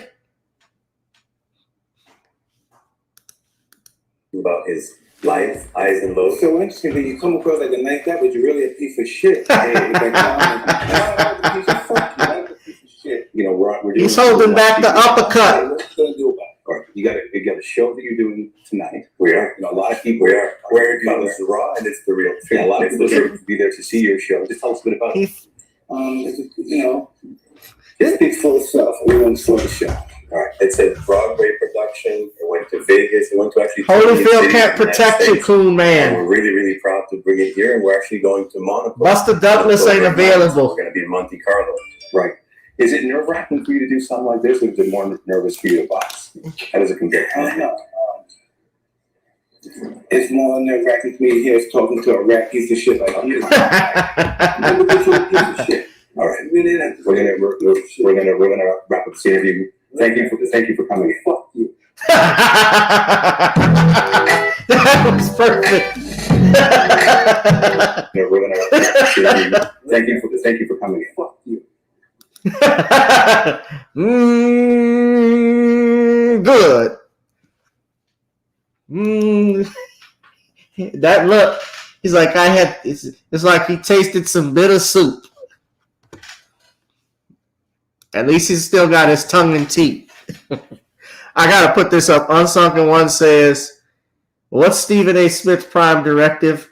Never be caught on camera in profile because he'll be mistaken for Harpo from The Color Purple.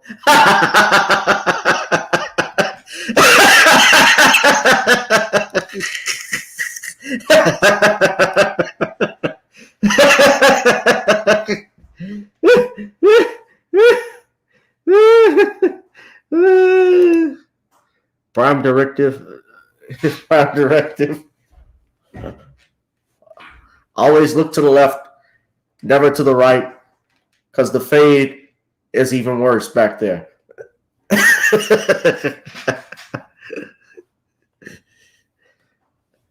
Never turn to the left of the camera, never to the right. The edge is lining is off. Deceive the public.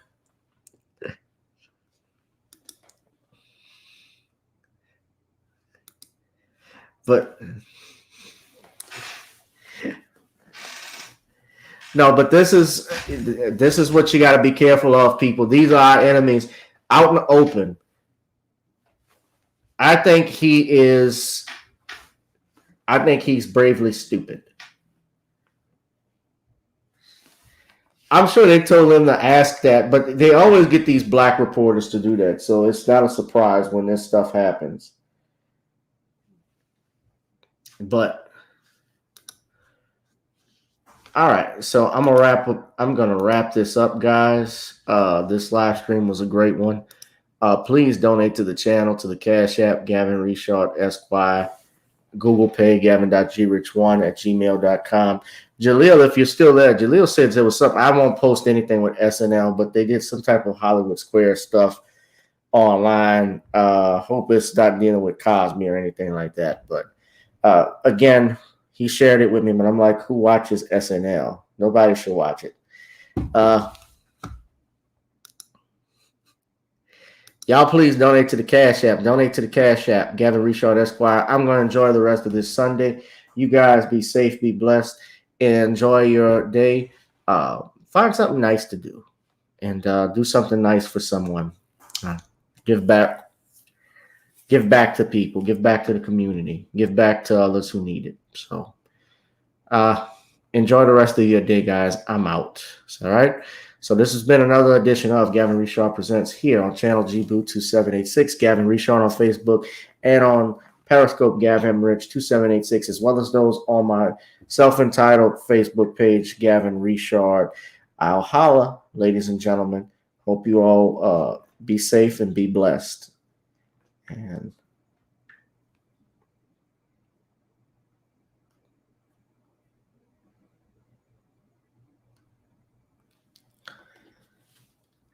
I was looking for something. All right, family. I'm out. For real, I'm out. Peace, Derek.